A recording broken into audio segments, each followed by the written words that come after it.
for Big D Energy. Live on Woodward Sports. Join four-time Stanley Cup champion and legendary badass Darren McCarty and the golden voice of Neil Rule. Monday through Friday, 11 a.m. to 1 p.m. as they give their takes on all things Detroit sports. The number one midday show in Detroit is on. Welcome to Big D Energy. What up, though, Detroit? Welcome into Big D Energy. Big D! My name is Anson Wells. Neil and D-Mac are out today, but I am joined by Michigan broadcasting legend, the one and only Terry Foster. The GOAT. What up, young man? How are you? I'm doing pretty good. A little pissed off today. I heard. I have a little bit of a green thumb. I was planting some flowers and stuff. Have a nice little flower bed. So I did that this weekend. A little labor. I hate when I do something labor intensive and then it's thrown out the window. Woke up this morning, half the flowers were pulled out by animals. Man, Sheesh. small animals, you say? I think it was a squirrel or a chipmunk or something. Because the deer eats the stuff. You got deer in the backyard, though? Yeah, we got deer. We got all kinds of stuff. Okay. We got turtles. And I mean, I'm talking about big ass turtles You too. got the Snow White house. Yeah, Okay. I like that. I dig that. but you know, and I'm cool with the animals. Just don't fuck with my shit. That's right. I feel that. But that's happening. And How about you, KG? How's your weekend, man? Hey, man, it was long, man. Shout out to Wicked Awesome Wishes. I got to do a couple events with them. Shout out Lady Janes as well. Got to go to my first Toledo Mud Hens game, doing some work for Kid Again organization. That was fun as well. So, yeah. And we got intern Simeon, don't call me Rice. How are Big you doing, my Sim. man? good, man. It's been a minute. It's been Yes, a minute. It's sir. good to Yes, be back. sir. It's First good to be time back. working together? It's Yes, very nice. Very yes, nice. sir. I'm excited. And we're joined by executive producer Hey, Ben B6. Mo-Ra. I'm just a man. I'm just a man. I got something real quick that I'm trying to get in here. Literally just happened fucking 3 minutes before the show started. This is really cool. My boy Spinny Code, I know that. Shout out to I'm him. making some moves right now, and shout out Big to moves. Detroit Lions guard Graham Glasgow for getting me back here. And this just happened over the break. It's I put out there I want to interview Graham Glasgow, dressed as Graham Glasgow, and he responded to it and said, "I'm game. Let's do it." Oh, my goodness. So Shout out, I just bro. ordered the jersey, and now I'm going to facilitate with how that's going to work. So I am going to be interviewing Graham Glasgow dressed as Graham Glasgow very soon. Put Damn. those pictures back up there. Yeah, okay. Zoom in. They Because like twins. I saw this tweet yesterday, right? Look at And it. I missed it. I never realized how much these two look like each other. It's wild. Yeah, it's my guy. That's Big Bro. So Look at that. I'm excited, man. I love Graham. He's a very cool dude. He streams. He does Twitch and stuff like that too. So Nice. I like to say if I was like 6'5" and way more, or 6'4" and way more athletic, then I'd be Graham Glasgow. And so that's Big Bro, man. I'm excited. This is very You know cool. they got semi-pro football. If you want to get into that. Yeah, I'm good. How I don't does even have Spinny health look like insurance. two of the guards on the Lions Hey, offense? you I don't know. understand. You look like Tate Ratledge. You look like Graham Glasgow. Brett Holmes has a type, I guess. Yeah. You gonna grow that hair back out? Get yourself a mullet or what? Maybe you I go, might man. have to. See, I was yeah. thinking about Spenny since he's an executive producer. I'm saying that my man's gonna walk in here with a shirt and tie one day. Yeah. Shout out to Nick and Anson. Speaking of shirt and ties, holding it down over the weekend during the Tigers live streams. Very Nice. sweet. Yeah, that was Shout a lot out. of fun. A lot of fun. I got it off the ground this weekend. Next weekend, we're back. We'll be hosting the Toronto Blue Jays. So Nick will actually be at Comerica Park. I'll be joined by another host, but we will be doing the Tigers live stream every Saturday and Sunday for the rest of the season, as well as those playoffs, which you know we are going to be in. But speaking of Tate Ratledge, we got some good news on that front. Spenny, tell us a little bit about it. Yeah, it was reported out of camp that Tate Ratledge was taking all the first snaps at center for the Detroit Lions. told y'all. So, yeah, there I are different told y'all. thoughts that maybe Graham will be playing center because obviously throwing a rookie into a complicated scheme like this is something that you might not want to do. But Tate has been taking first team snaps at center.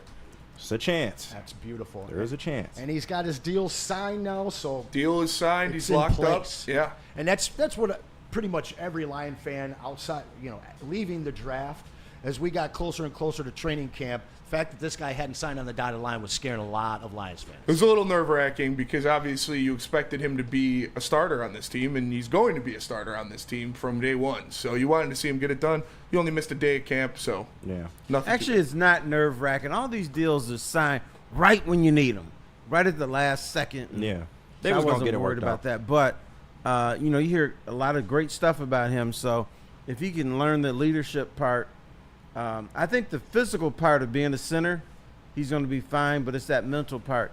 Can you rally the rest of the fellas? Can you turn that into one cohesive unit? And the center's going to have to do that. And to do it as a rookie is really difficult. Yeah, and I personally, I love this because when we looked at what the line looked like after week 18, they were banged up. And I know that a lot of people are really worried about this offensive line with the new faces there. But if you get this crew to gel over a 17-game season, they will be that much better going into the playoffs and moving forward after this season going forward. I'm really excited about this guy. I do have one question for you guys, though, because everybody calls him a dirtbag, but I think he's a beautiful scumbag. Am I going too far? What's the difference? No, Yeah. I like it. Yeah, tell us the Scumbag, difference. dirtbag. I can't tell the difference. Yeah, man. like Easy said I was going just a little too far calling him a scumbag. Scumbag. He All plays right. like a scumbag. Well, you know what? Scumbag is mean. Dirtbag is more, yeah, you're mean, but you my boy, though. I got you. Okay. Well, as long as the opposing defensive line is calling him scumbag every game, we will be damn happy Yep. about that. Very, very happy about that. So, Absolutely. we had a little golf over the weekend. Scotty Scheffler Yes. Shout out. got a chance to. Do you know who he is? I do know who he is. I don't follow much golf, but this is a guy that I think that they were hoping. No. he- You're getting it wrong. Scott Scheffler is the white Tiger Woods. Yeah, He's doing all the That's a stuff big that Tiger comparison. is doing a little bit a later, little bit later. but he's dominant. Once he gets on the roll, you're done. Because normally, when I watch golf tournaments, whoever's leading in the first round never wins it. Of course. This dude was like start to finish. And then you're not going to get close to me. That to me was like Tiger Woods. When Tiger locked you down, a lot of times Tiger made his move on Saturday, but once he was in the lead, Never y'all gave it up. may as well go home. Yeah. Are you a golfer, Terry? I used to. I don't play now. I had kids and I stopped playing. I'm a But I want to play again this summer. Okay. Braylon going to take you out? Now, Braylon, you know, he take to those hoity-toity clubs. I like to go to Ebony Hills. Where's that located? Woodward and 7 Miles, as a matter of fact. In the hood. Love it, love it. Right by where I live, in fact. But They even let white guys play on it. So They you do. can come. they do. We Only can on play Mondays. together. Only on Oh, no, Mondays. wait a minute. Ebony Hills is done. Yeah, they closed that up. So that's where I used to play. Well, Trump wants to bring the Redskins back on from golf. Sound like Trump. What do you think about that one, KG? I think we got a lot more pressing issues than worried about the Redskins name. But I think it can make a comeback. And like I said on the morning show, as long as the affronted party is okay with it, then I'm okay with it. Otherwise, it's like, you know, we probably shouldn't be doing that. Don't know, like, if the Cleveland Guardians ever go back, but the Redskins, I can see it. I could. As you guys talked about on the morning show, that's an actual tribe, the Yeah. Redskins. And there's a lot of Native American groups that are calling for them to be returned to their former name. It seems like it's people that don't share their ancestry that are most mad about it at this point. Yeah, and that's kind of crazy. But I got to be honest. President's got more pressing business Yeah. than worrying about a name on a team. Well, he does, but I think what Trump is doing, he's like taking shots at every marginalized group that he can. You know, it was Hispanics and blacks, and now Native Americans is their term. But I have a different perspective on this because I had a long sit down with a tribal chief. Roman Reigns? I was at a conference in Washington. Jesse Jackson put it on, and he said white people don't listen to Native Americans. He said he doesn't care that if you call Cleveland the Indians. He did have a problem with the Redskins, but all the Seminoles, the Braves. He says that's unnecessary to change those names. What he was pissed about was the caricatures. Mm-hmm. He didn't like. He doesn't mind the Florida State Seminoles. What he didn't like is some white guy going out there pretending to be Right. Indian and going, oh. That's what he had a problem with. So, he said, if you listen to us, we don't have a problem with that, but please don't portray us as clowns, buffoons, Right. and that kind of stuff. So that's what he was fighting for. Yeah, and there was really 200 plus years, 400 years of ridicule, and that manifests in the tribe logo. What a lot of people don't know about the Cleveland Indians, though, is that the very first 3 Native American Major League ball players were on the Cleveland Indians team. That's where the name actually came from. So there is some history there that they can come back to. But you're right, Chief Wahoo, that's got to go. Yeah.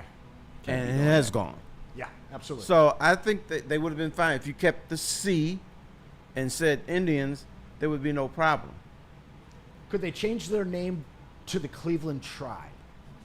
Because I hate the Guardians. I get it's the Guardian Bridge. Yeah. But Dude, It's been naming weak. a team after a bridge is ignorant. Are we going to have the Detroit Ambassadors? I mean, that actually Right? sound kind of Or clean. how about this? I ain't gonna lie to You like the Pistons, right? Yep. Let's change them to the Detroit Belle Isle Bridge. How would you feel about that? You, Mr. Detroit- Basketball, the would you be Detroit mad Blue about Waters? Yes, I would be. I would. I'm that? not Now, Blue down Waters for- is too far away. Yeah. Okay. Let's name him. Belle Isle, no, but the ambassador's kind of clean, though. I No. can't lie to You got to go Belle Isle Bridge or the Bells. Yeah, no, I'm good. I think you could maybe change the hockey team to the Ambassadors, but the Ambassadors doesn't fit in basketball. That's Right. for damn sure. Well, the Red Wings has worked pretty well. Hell yes, it has. The logo's I'm not one trying of the to change top in all of sports. Easy. So Tupac liked it. he did. Shout you know out. what? I Rest got in peace. into a big fight with Caucasians. I thought you were going to say you got in a big fight with Tupac. Not with you. No. Tupac. I was the day he got assassinated. Mm-hmm. I wasn't there where he got shot, but I was at the hotel. I saw him leave the MGM Grand. Oh, in wow. Vegas. Yeah. Wow. Right. I didn't actually see him, but I Yeah. saw the The crowd entourage. going with him. Yeah. And then later that night, he got shot. Terry shot And I was Tupac there for a first. Yeah, boxing right. match. Terry, do you know? That was devastating. Do you know where? Terry was on the grassy I was knoll. full He West was. Coast at the time, man. I wasn't an East Coast rap guy. When Tupac went down, man, I was pretty sad. Yeah, he was like the guy. But you know who didn't like him? Biggie? Janet Jackson. Oh no, why not? She didn't want him touching her when they made the movie Poetic Justice. So she was cool with him, but don't touch me. I got you. How the hell was they gonna pull that off? Yeah, Huh? what? Yeah. Yeah. Have you tough. seen that movie? How was they gonna pull that off? I think they threw out kissing scenes and all kinds of stuff because she's like, he nasty. Damn. Okay. Because she's a little stuck up. And Yeah, she's true. The sister of Michael Jackson and the and all Yeah. this stuff. And I don't know. She a freak link though. You Huh? heard some of her music? Yeah. She is a freak. well, yeah, but not when she's not a freak when she gets off the stage. Though. Yeah. Or maybe she's one of those sisters who doesn't realize that she's a freak and looks down on the brothers who rap. That's true. Yeah. That's a real thing, man. Could be.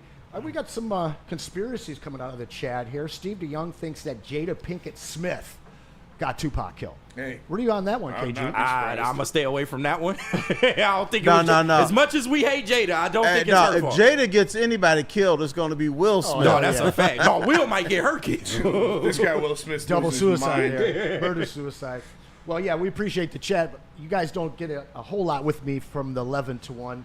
But when I'm on, I'm giving stuff away, guys. We got a whole bunch of cards here, as well as this awesome Chelios on the boards Nice. doll here, action figure. Nice. Courtesy of our friend Freddie Felt, the legend in the chat. So Shout out. when you guys super chat, we're going to read them. And then at the end of the show, we're going to have a prize wheel for you. And we will select a winner. I'm going to send this off to you guys who got something to take. Now, is your stuff legit? Because there's a controversy in the Absolutely. card. We'll get to that after the break for sure. Okay. I'm excited to talk about that one. You selling I don't want fakes, you to get man? hurt. What's going on? That's all. You selling counterfeits? Big time. Big time. Let's go to break real quick. We'll come back. We'll talk some more. We got a lot of Lions on the docket as well. Anson, why don't you tell us about Ben Johnson? Oh, man. This is a city of fighters. And listen, if you've got a crisis, you need a fighter in your corner. So let Ven point the way. Step 1, verify with details and photos. Step 2, engage with your attorney. Step 3, notify your insurance provider. Those are the 3 major steps, guys. Get justice with Ven Johnson Law. Walk into any Lady Jane's Haircuts for Men today. Open 7 days a week. Sit back, relax, and enjoy precision haircut, scalp massage, hot leather neck shave, and hot towel treatment from one of our talented stylists. Step up your game this season and take advantage of our $20 haircut special. Scan the QR code and get your coupon today. Lady Jane's Haircuts for Men, the ultimate haircut experience. Open 7 days a week. Walk-ins always welcome. Lady Jane's Haircuts for Men, it's wicked awesome. Why do we fight? We fight to protect the innocent, to hold the powerful accountable, to bring the oppressors to justice. Why do we fight? We fight to secure and preserve our civil liberties, to get each and every one of our clients the justice they deserve, and to make the lives of real people just like you whole again. VenFights.com. Game is won in the trenches, and our big fellas don't mess around. The Woodward Heavyweights on Woodward Sports. Big shout out to Massage Chair House, and if you're looking to upgrade your relaxation game, please go check out Massage Chair House in Bloomfield Hills, Michigan, the largest massage chair showroom in the Midwest with top brands for massage chairs like Infinity and Osaki. Located near the corner of Woodward and Long Lake Road. Experience luxury comfort with Dr. Eric Duncan, the wellness doc, creator of the top YouTube massage chair review channel. You can book a visit and go to massagechairhouse.com or scan that QR code right there on the screen. Massage Chair House, your ticket to ultimate relaxation and recovery. Welcome back. Big D Energy. I'm Anson Wells, joined here by Terry Foster. We brought up something before the break, and that is the story of one Brett Lemieux, the founder of Mr. Man Cave, one of the biggest sports memorabilia outlets and sellers in all of the world. And this guy just recently confessed that he had counterfeited, let me get this number right here, because this counterfeit number is unbelievable. I believe it's $350 million in sales. 50 million items, or 50,000 items. Damn. Specifically, there's Kobe Bryant. So much of his stuff right after his death, this guy and his team had figured out how to counterfeit not the logos, but the prisms, the authentication stamps, all kinds of stuff. And when you think about how big memorabilia has gotten in the world today, and you think about how hot Kobe's been since we lost him, there could be stuff in almost every collector's home that's not real at this point. People should be ashamed of themselves for taking advantage of Kobe Bryant's death, first of all. No doubt. And second, I mean, how much fake stuff do we have in our thing? I'm not a big collector, but I like stuff. Like I have a picture of Muhammad Ali boxing gloves that are signed. Yeah. Now I'm wondering, is that stuff for real? Yeah, the authentication holograms and stuff, they were able to counterfeit all of that. The actual numbers are mind-blowing. Over 4 million counterfeit items sold to the tune of 350 million in sales. Jesus. 80,000 items of Kobe's alone. And this is one dude. One dude. This guy's going to jail, right? No. They found him in his house over the weekend, and he killed himself. Oh, wow. Damn. Probably a secret he could have just taken to his grave. Yeah, I was about to say, why he even come out in the first place? But got to relieve yourself sometimes, my friend. I guess. Shit. Simeon, are you a collector? No, not really. Haven't got into it, but Got anything? some stuff. Would you collect Nothing Kobe? crazy. Not really. I got a lot of baseball cards. A lot of Okay. baseball cards. I was gonna bobbleheads, wear a stuff like Kobe that. jersey today. Might be fake. I'm gonna wear it tomorrow. Might be fake. It might be fake. We don't know. I'm gonna wear it tomorrow. We'll see. Hopefully it's not fake.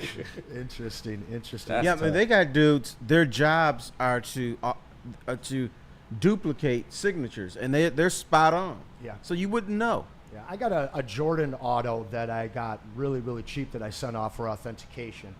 We will see how that thing comes back, because that's the difference between a $4, $5 card that's drawn on and Yeah. about $3,000. So. Was he a one-man business? No, it was Mr. Man Cave. I mean, you can't put out that many items as one person. Right. He's So- got a full shipping team. He had a warehouse. He had nerds figuring out how to duplicate these authenticators. Yeah, so I'm just saying his business should be sued now, right? Like you would think. Whoever took it over. I would imagine so. Yeah, Yeah. there's still some people in place there, but he probably put some sort of protection in place for these people because he knew, A, he was probably knew he was going to take his own life. Right. But B, he knew that there was going to be a lot of backlash to all the people that work for him. So Of course, yeah. There's a lot more still to come out for the story. It's pretty new, and then the update over the weekend where sadly he took his own life. That is nasty work, man. Yeah, I'm not buying anything from that Yeah, company. coward shit. No. So yeah, stay Big away coward. from Mr. Man Cave, guys. But we're going to get back into the Lions here. We got our first super chat of the day. My man Michael Wary, the mic's always bringing it. Michael Wary wants to know what we think about Tate Ratledge at center. And again, I'm going to go to you, Spenny. Yeah, I mean, we talked about, that dirtbag or scumbag mentality Beautiful that he plays scumbag. with. That's going to help. He's aggressive. And we had Scott Bischoff on the heavyweights, and I was really big on Tate Ratledge for a while. And he said that his one knock on him is that he's too aggressive. And this isn't this 22-year-old kid that's coming in here trying to learn on how to be a man and stuff. This is a grown man. Mm-hmm. He's been playing in Georgia for 5 years. He knows what he's doing, and getting the I would say the protections and the different things like that is going to be the most important part with him, because he is going to be hand in hand with Jared Goff calling the protections and making sure that the offensive line is set up. I'm not worried about his ability to play the position. I'm just worried about the kind of the calls and the verbiage that he's going to have to learn very soon. Oh, yeah. He's going to have to pick that up quick. Yes, like I said, I'm not worried about the physical part. Yeah, he'll but calling have out the plays, the protections, and you also, your job is to rally the offensive line. You got to talk to these dudes and be a leader as the center. Now, Penei Sewell, has got some years on him. Taylor Decker. Are these dudes really going to listen to a rookie? He's got to be special. If he comes in and earns that spot, I feel like they would. Because the Lions, they are the type of organization that if you earn the opportunity, they will give it to you. Of course, they don't like to rely on rookies, and who really does? I mean, you don't want a rookie going out there and making mistakes. But at the same time, they drafted these guys for a reason. And if he can come in and win that job just out of camp, I feel like they would listen to him. Why not? Yeah, I think the culture that they've brought to this team, it demands that you have to listen to him, because any guy that is going to earn the job as a rookie, Exactly. they're going to deserve it. Another guy that we had under center that was overly aggressive, Dom Raiola, he was just fine for us. Yeah, and he was a dirtbag. Yeah. Yes, Yeah. sir. Yes, And sir. then I'd rather That's a call him a fun night. dirtbag than a scumbag. I How want about that? my offensive linemen to be dirtbags. I don't want them to be nice guys. You have to doubt. fucking physically dominate the person across from you every single snap. Yeah. I don't want you to be a nice guy. Go out there and be an asshole. That's it. You got a lot of those guys on this team this Amen. year. Yeah. Tate's like that. Penne's like that. Christian Mahogany's like that. These guys are going to go after it, man. And I'm excited. I really That's like what, I'm just not that bent out of shape over the offensive line. I think and plus, here's another thing. Dan Campbell, said, I got my eye on the offensive line. When Dan Campbell focuses on something, it's like magic. It's going to turn out okay. He'll motivate them. He'll educate them. He'll impass a lot of things upon him. So if he's focused on something, that unit is going to be good. Yeah, and the younger guys have a lot to pull from in a Penei Sewell, a Taylor Decker, and a Graham Glasgow. I mean, you got all the experience that you can have to lean on and be able to, help facilitate the season moving forward. I'm not worried about it. And that'll help Tate a lot, is having, I assume, Graham Glasgow to his right. I assume Graham's going to be at right guard. Yep. But yeah, it'll be great to have that guy who's played center under Goff in this regime for a long time to help him, learn from. Graham, obviously, his second stint with the Detroit Lions, so it's a lot even more that he could pull from at playing the center position. So Tate will have a lot of guys that he can learn off of, and I'm sure Frank will be around for any questions. Yeah. I'm sure him and Tate got a fishing trip set up in a couple weeks. I sure hope so. I sure hope so. One of the things that this team has really done right since the day they got here was building and maintaining that offensive line. So I have high faith that they will continue to do so. I really love this Ratledge kid. I think he's going to be just fine. A little bit of, some bumps early in the road, but, I'm looking across the line, and you're talking about those scumbag guys, the guys that are just constantly getting into the backfield. We're going to see a lot of Tyreek Williams because we got some bad news over the weekend. Yeah, I say should we go to break and come back and do the defensive line stuff? Certainly. Tell us about Planet Fitness. Hey, listen, I'm not sporting the guns that my man Braylon is. Uh-oh. All right? But I'm still out there working out. I get into Planet Fitness as much as possible.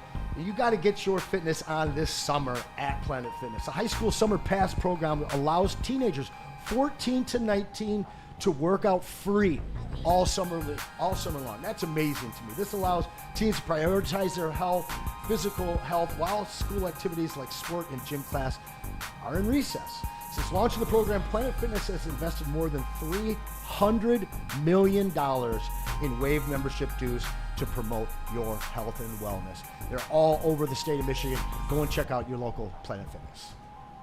Stop searching for a vehicle and start finding one. Les Stanford Chevrolet Cadillac makes it easy. We harness the power of multiple dealerships and own the biggest selection of GM brands in the area to get you the car you need. With the Les Stanford Group, you'll have access to 4 different dealerships, providing you with more makes, more models, and more choices. We're connected to more than 1,000 vehicles, and with so many high-quality CPO vehicles available, you'll find new car quality at pre-owned prices. You can start and end your search at lesstanford.com today.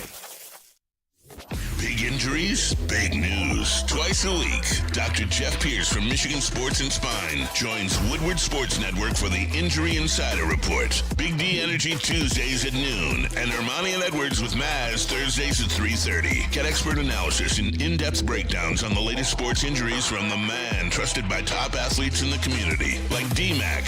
Whether it's the Lions, Pistons, Tigers, or Red Wings, Dr. Pierce talks us through it all. Don't miss the Injury Insider Report with Dr. Jeff Pierce, your go-to source for understanding the impact of injuries on the games and players we love. Only on Woodward Sports Network. Scan the QR code on the screen or go to MichiganSportsandSpine.com to see if Dr. Jeff Pierce can help you.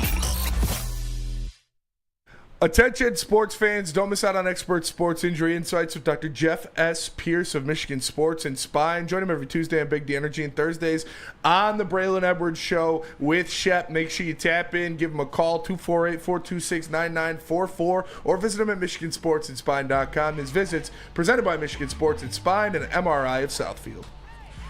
Welcome back to Big D Energy here on Woodward Sports. We're going to get right back into the Lions because we got some news over the weekend that's been tough for all of us. It wasn't on the offensive line, it was on the other side. It was newly re-signed Levi Onwuzurike. Sounds like there was a little bit of a pre-existing condition that got inflamed or what have you. And we have the Dan Campbell audio if you want to run that real quick for the people. Let's go to that, absolutely, Spenny. All right, let me start with Levi. Levi is out for the year. All right, Levi's surgery was, it was significant, but it needed to be done, out of his control, and it needed to be done, and so he will miss the season. To me, I got to say, it sounds like Levi's going to be back with the Lions after this year. That's what I'm hearing in that presser. It kind of sounded like that, and I would not be surprised at all if that was the case because we've seen this team do that with a guy in Emmanuel Mosley where you re-signed him, suffered the season-ending injury, and then you re-sign him again for even Davenport. cheaper. Yep. So you know what? It also sounds like the Lions may have got duped. Why do you sign a guy who's injured? Why do you sign a guy and, I got to have surgery? That decision wasn't made after you made the sign. That decision was made beforehand, but then you keep it to yourself, and then you do that. It sounds like the Lions got duped by Onwuzurike. I think so too. I think that Levi knew his knee was uncomfortable. The Lions probably just had faith in a guy that had been in-house for some years now, and they just said, hey, let's sign on the dotted line. And I guess I'm wondering, because anytime you get a trade or you're bringing a free agent in, you're doing your due diligence. You're sending them to the dock, you know. This kind of seems like a situation where they just said, hey, this is our guy, put a contract in front of him, and they got duped.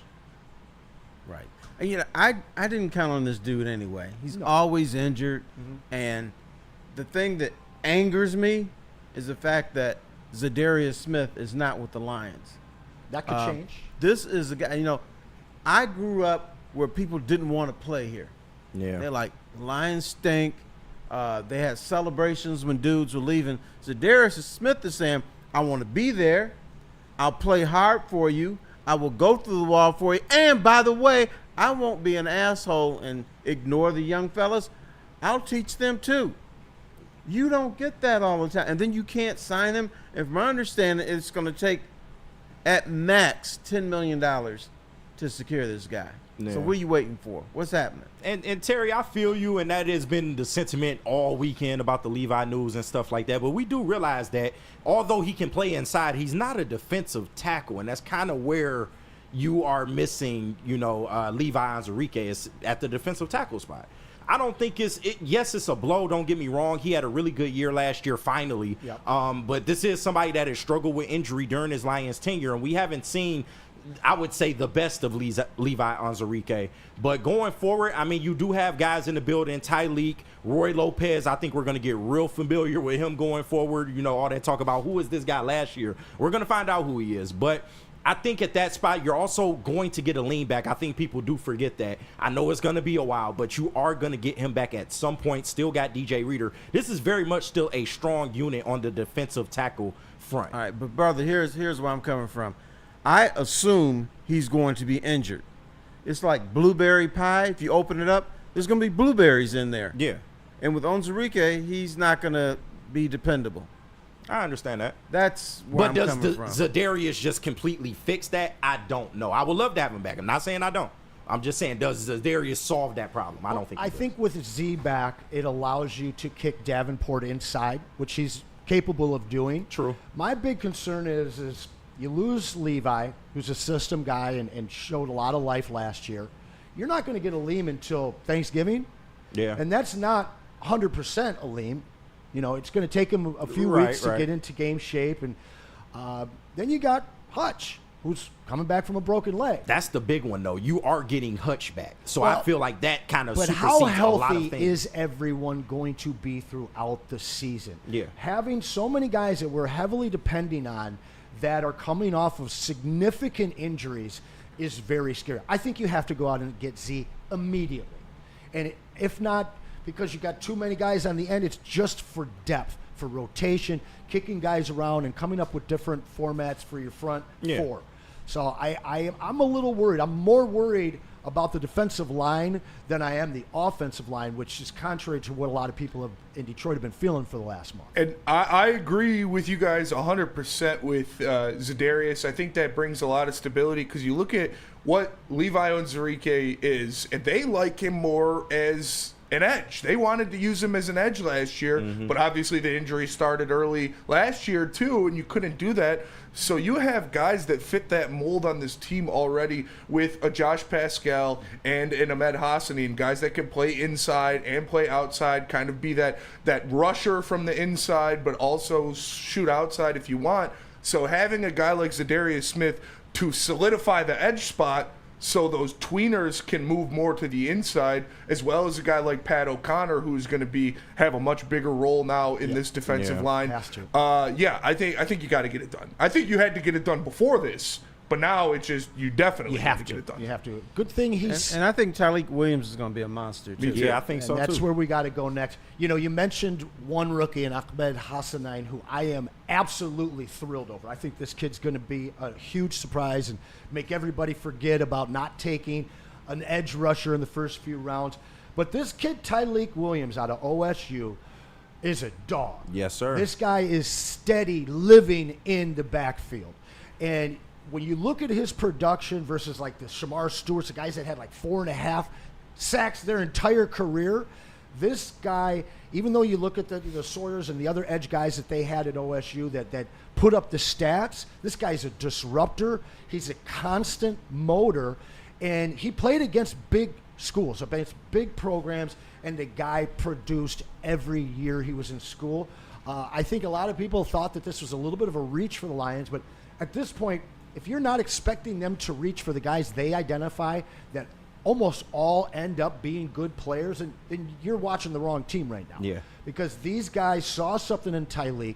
This is a high character, high motor guy, highly disruptive, and I think that he will make this Levi exit much easier to be able to handle. And plus, he's built like a house. He is a house. I sure hope so, because he's not going to have to do a lot in this Lions defense. You just have to be a space eater, and I think he can come in and do that just fine. Of course, like I said, Levi, they were going to rely on him to take a lot of those snaps, but why not get the rookie in there? Get him some playing time, get him some experience. I feel like, with this coaching staff, he'll be able to flourish in that role. Like I said, all you got to do is just be a big body, close up gaps, you're going to be fine. You don't have to do anything special.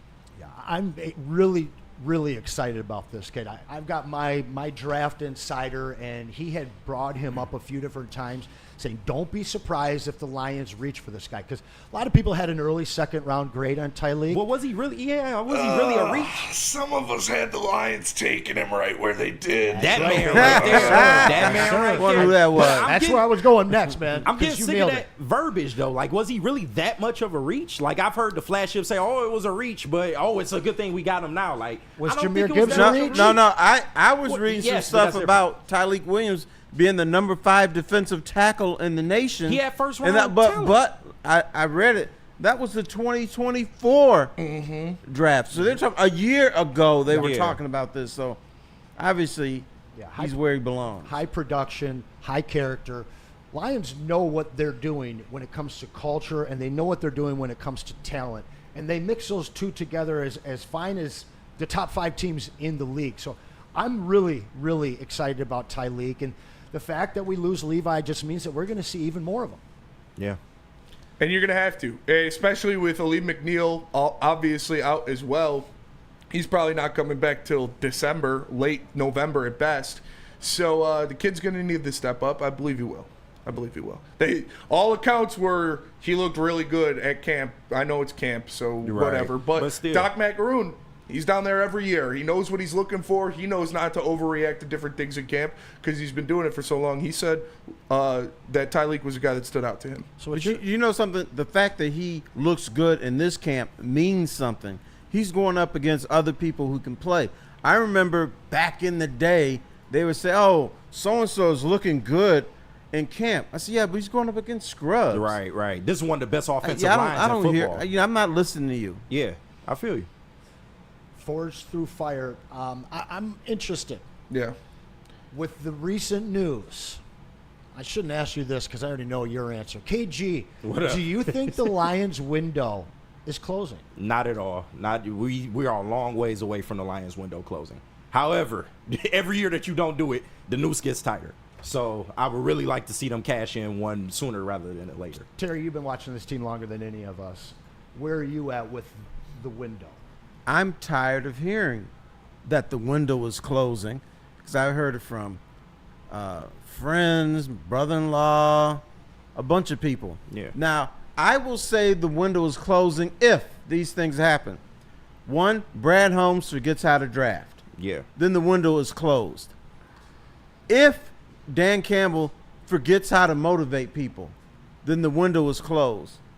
If they release Penei Sewell, if they Amon-Ra St. Brown, if he stops using the jug and starts dropping passes, yes, then the window is closed. If Jahmyr Gibbs starts running 5.1 40s, then yes, the window is closed. But none of that is happening. What we forget and what people do is they look at the stuff the Lions have lost and they don't focus on what the Lions have. They don't focus on what the Lions are gaining. And the injuries we hear recently have been disturbing, but they're getting back an entire defensive unit. People act like the Commanders kicked the Lions' ass with a full-fledged defense. Right. They had dudes out there who were working in Lowe's, Burger King, Burger Chef, Wendy's. They took their little caps off and put a helmet on. That was not a defense that the Commanders beat. That was a bunch of dudes that they just signed. So that was a night shift at GM. Right. That was the afternoon shift at the plant. Like Right. those, Right. You had 22 guys on it. Like, Spenny, before I get your take, I have to say this. As you guys know me as SOL Anson. To me, the idea that there's just a window for this BNL franchise, these new Lions, is the most SOL mindset that you can have as a Lions fan, all right? Everybody just wants one championship, and then they're completely fine to let this team go back to absolute obscurity. But that's not what happened in the meeting 5 years ago in Allen Park. Hampford, Spielman, when they were making their decisions, they weren't, let's win one Super Bowl. Let's make the playoffs every year for the next damn decade. And they're on that pace right now. Absolutely. One other thing I forgot.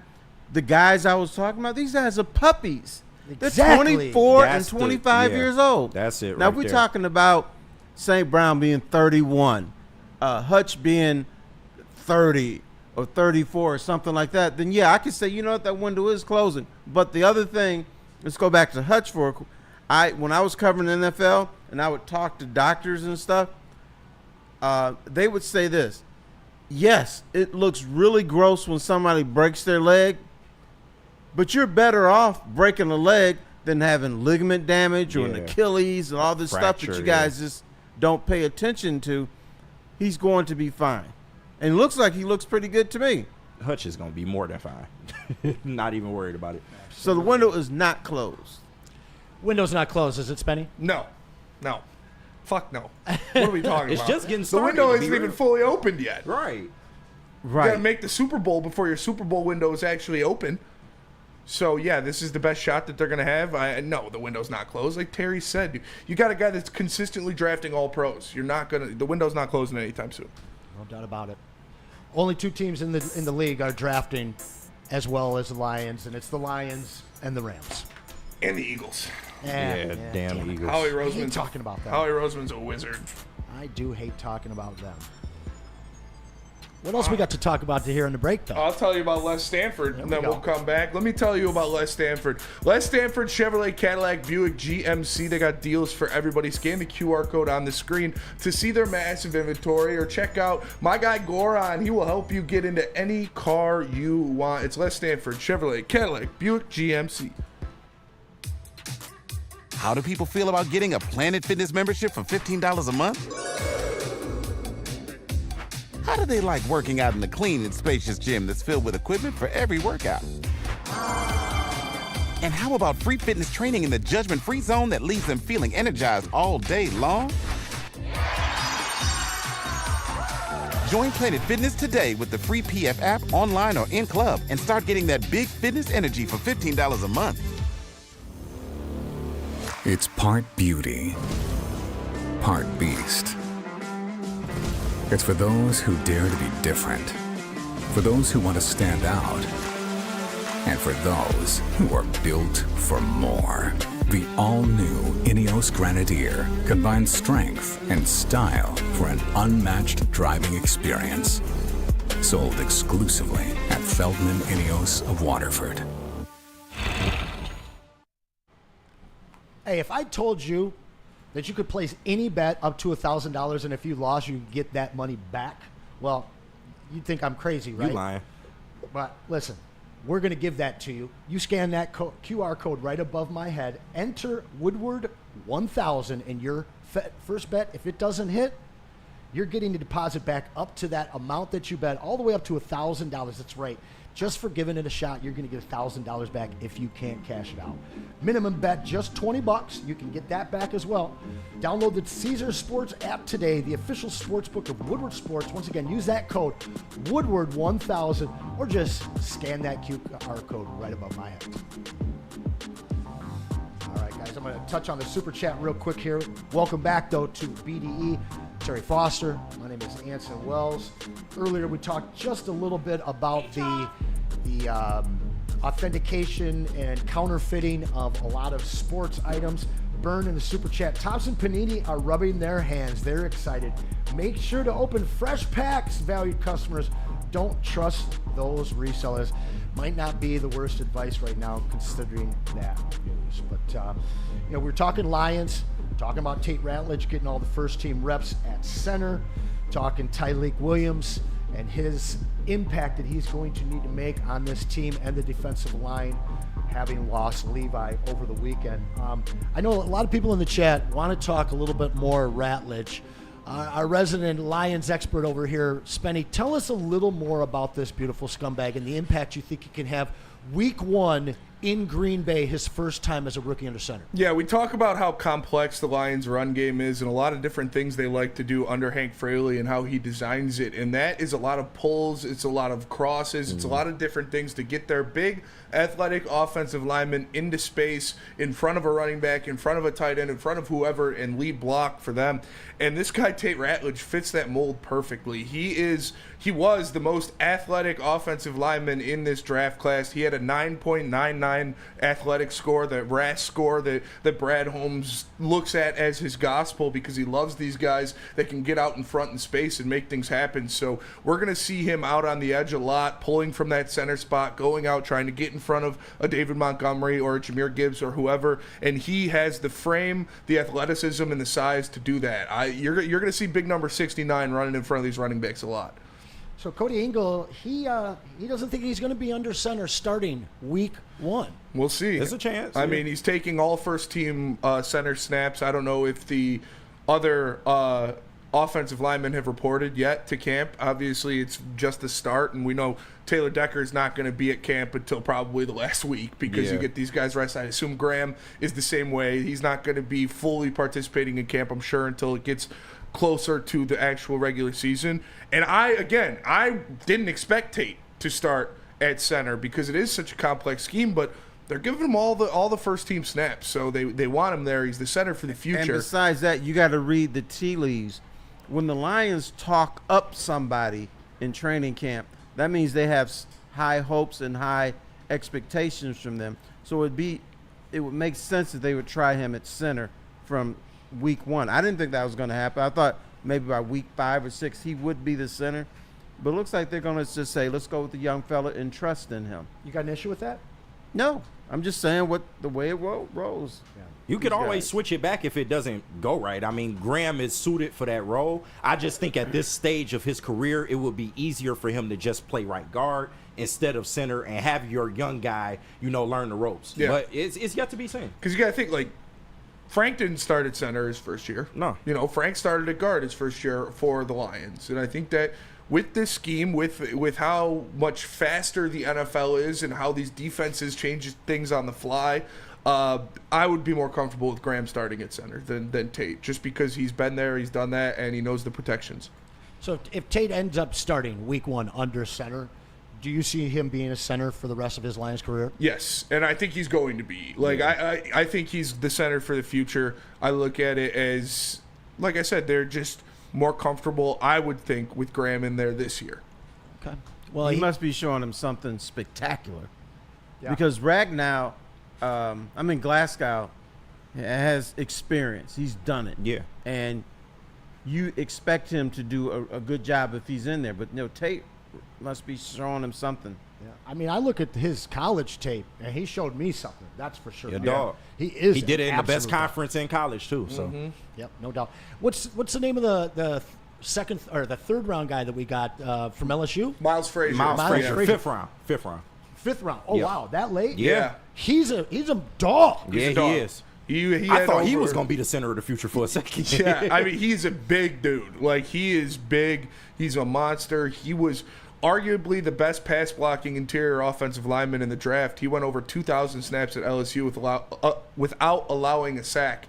And he's dealing with a little injury to start camp. It didn't seem like it was anything too serious, but I think he's going to be a backup piece going forward. Well, at least this year, a depth piece, and then we'll see what happens in the future. But, yeah, he also shows a lot of potential, but he's banged up to start training camp. So Frazier in the 5th round, yeah. Mahogany in the 6th the year before. Yep. It's possible in a couple of years that this team could have some real late picks as big-time starters on this offensive line. Don't forget about Manu, too. He's still in the fold. Oh, yes. Yeah. Oh, yes. They can have this covered. And it sounds like he's going to be making the active roster this year from what I'm hearing. Yeah.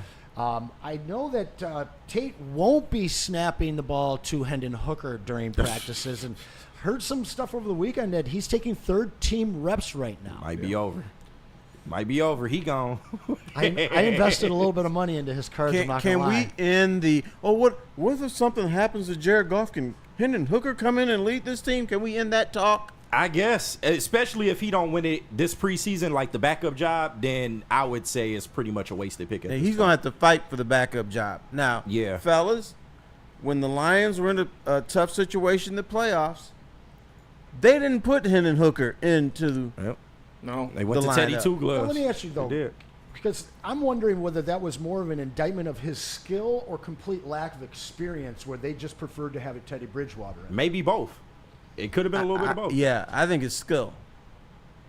I mean, he was injured, and, you were hearing he wasn't all that in a bag of chips during practice. So he's the number 3 guy. Is there anybody that you're looking forward to seeing more than Hendon Hooker in the preseason games? Ahmad Hassani. Okay. I want to see what he's going to look like. Who else? I think it's all the rookies for me. Like Yeah, pretty Tesla, much. I want to see Tesla Yes. running I free think in everybody wants to the see that back too. end. That guy's he's built like a gazelle and he runs like it to all accounts. So I'd like to see him getting open in the back end. Ahmed Hassanin for sure up there. All the young offensive linemen that we talked about. I want to see these rookies that we expect. Maybe not to be like, I don't expect Tesla to be a difference maker on the Lions team this year, but get some snaps here and there. I want to see them looking like difference makers against these guys in the Hall of Fame game. Yeah, I think the guy I want to see most is Marcus Davenport, because we've talked about his position more than we haven't talked about him. True. But we talked about his position. What do we want? Zadarius Smith, Hendrickson. We want somebody opposite of Aiden Hutchinson. Well, you already got somebody, and that's Marcus Davenport. I want to know what's his mindset, what's he think he can do, what do coaches think this guy's capable of. I'd like a more in-depth look into Marcus Davenport. He ain't going to play in the preseason, though, I don't think. Huh? He ain't going to play in the preseason, though. You think he'll play in the preseason? I hope not. I doubt it, yeah, because he's such an injury risk. I don't even know why you would even risk him in the preseason. But Yeah, I mentioned another injury risk. yeah. I'm going to go to you, Simeon. Who are you excited to see in preseason? I would say Hooker or Vaki. Yeah? If Vaki Ooh, Vaki's a good one. Vaki's healthy. Yeah, He just got injured today. Something he's just dealing happened. with an Yeah, injury, if he's yeah. healthy though. Yeah, to me, Hendon Hooker, just because you get a chance to see him touch the ball every time that he's on the field, Tesla, I think actually will be an impact as a gunner in special teams this year, Yeah. and then a perfect replacement for Tim Patrick next year. Looking at the super chat here, Dante 151. Can Shout people out. stop with trying to take anything from Padlet's practice? I mean, what are we doing anymore? Let's just get the preseason, then to the regular. Dante, I have a massive mail pack. Well, in MAIL package. Okay. That we are all right. that we are sending to you. You've got multiple giveaways that you've won. Guys, before we get on to this next super chat, remember, I got the Chelios action figure here with 5 cards that we're going to be sending to the winner of the prize wheel at the end of today. So any super chat, you're going to get some slots on that prize wheel. Can I address my man? What's that? We got to talk about something for training camp. Oh, We yeah, can't just say, for sure. it doesn't matter. They're just Yeah, going, the fellas going out there and getting lathered up, and there's nothing to see. But fans don't get access to these practices quite yet. That comes soon. Right. And they're chomping at the bit, just going off of these little tidbits that we're getting from the news. And rarely is it good stuff. It's usually just injuries. Yeah, true. But it doesn't tell you everything. Obviously, you don't know what the Lions are really thinking. But there are little tidbits that you can take from it. Like Tate Ratledge taking first-team snaps. That's big news because that means we're probably going to see a lot of him to start this year. And, there's other things. You hear about other players as well. We've heard about Rake Straw. He's having a good camp. There's different things, different elements that you can take from training camp. Of course, it's not everything. And plus, fans are going to get an opportunity to see what's going on. Right. So they won't be locked out forever. Yeah.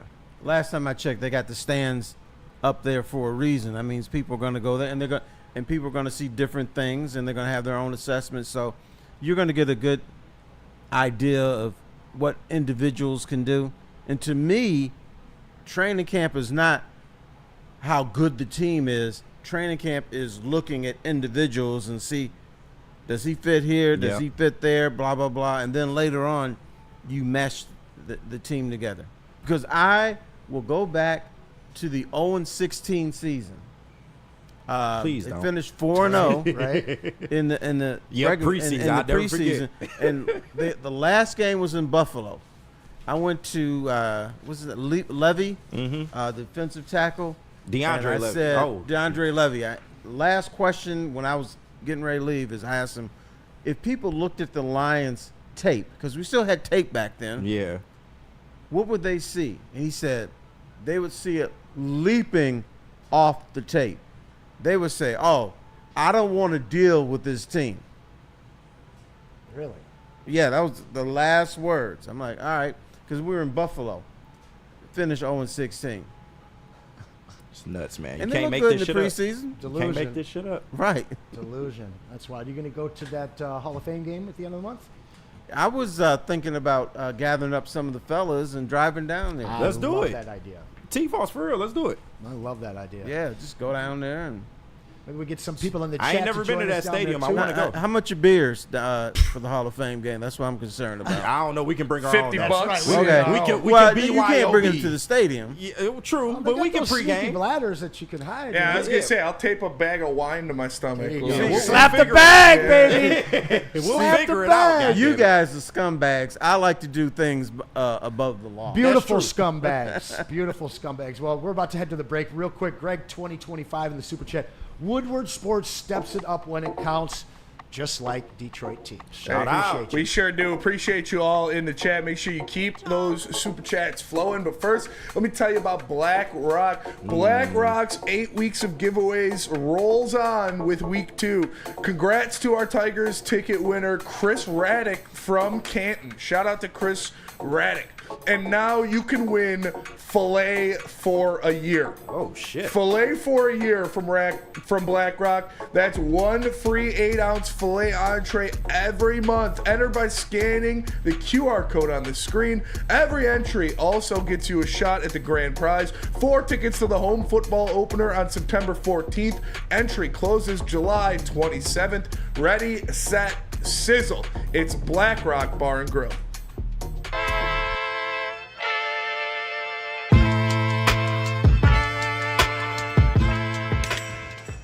Hey, Tony, what's up, bro? Same circus, different clowns. For sure. You want the usual, the big zip? You know me too well. I threw a little something extra in there for your ma. Oh, Hope man. she's doing all right. Ay, guy, sei un santo. You're a saint.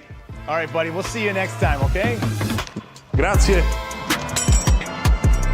Stop searching for a vehicle and start finding one. Les Stanford Chevrolet Cadillac makes it easy. We harness the power of multiple dealerships and own the biggest selection of GM brands in the area to get you the car you need. With the Les Stanford Group, you'll have access to 4 different dealerships, providing you with more makes, more models, and more choices. We're connected to more than 1,000 vehicles, and with so many high-quality CPO vehicles available, you'll find new car quality at pre-owned prices. You can start and end your search at lesstanford.com today. Are you tired of wearing the same old Detroit sports merch? Is your closet beat? Why answering? Yes, it is. It's a new era in sports wearables, new designs, amazing apparel, the ultimate swag. Check out Woodward Sports' latest gear at woodwardsports.com. Check it out in their shop. Hoodies, tees, and the hats that are all guaranteed to turn heads. Get the latest designs today when you visit woodwardsports.com and click that shop. Welcome back into the second hour.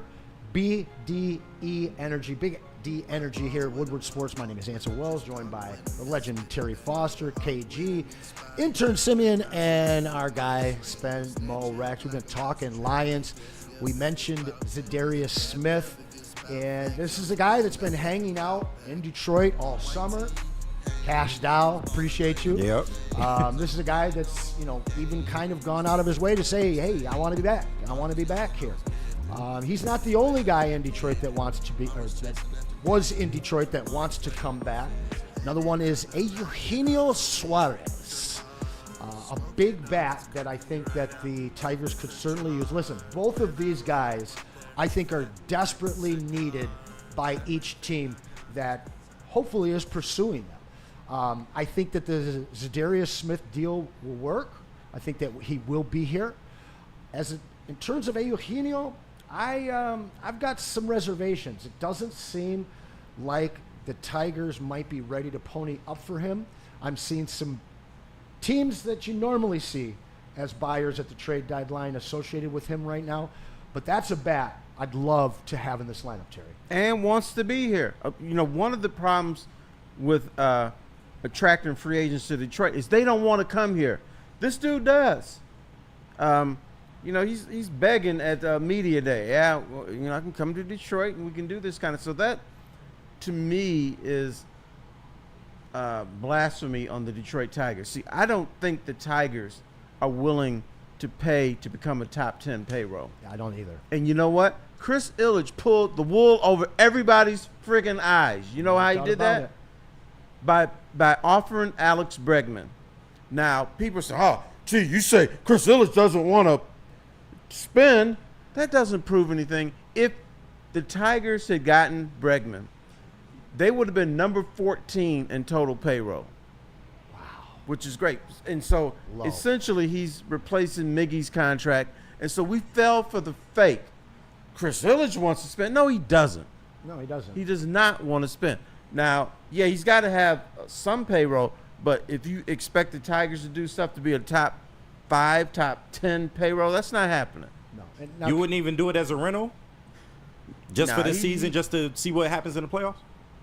No, he doesn't want to spend. He doesn't understand that if you spend, guess what? His ballpark will be filled.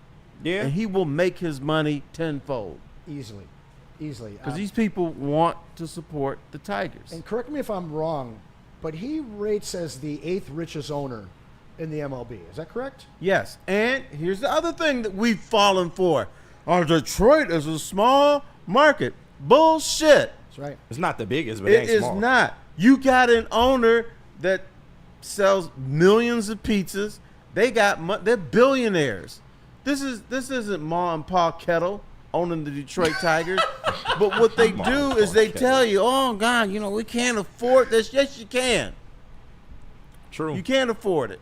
So they won't never spend ever, is in your eyes. No, unless we replace Chris Ilitch with you. Oh, well, shit, if I get in there, then you boy. be like, don't let me in that bitch. and you we be going making crazy. Hey, dude, you be making the deals wearing gaiters, yep, zoot suits, top hats.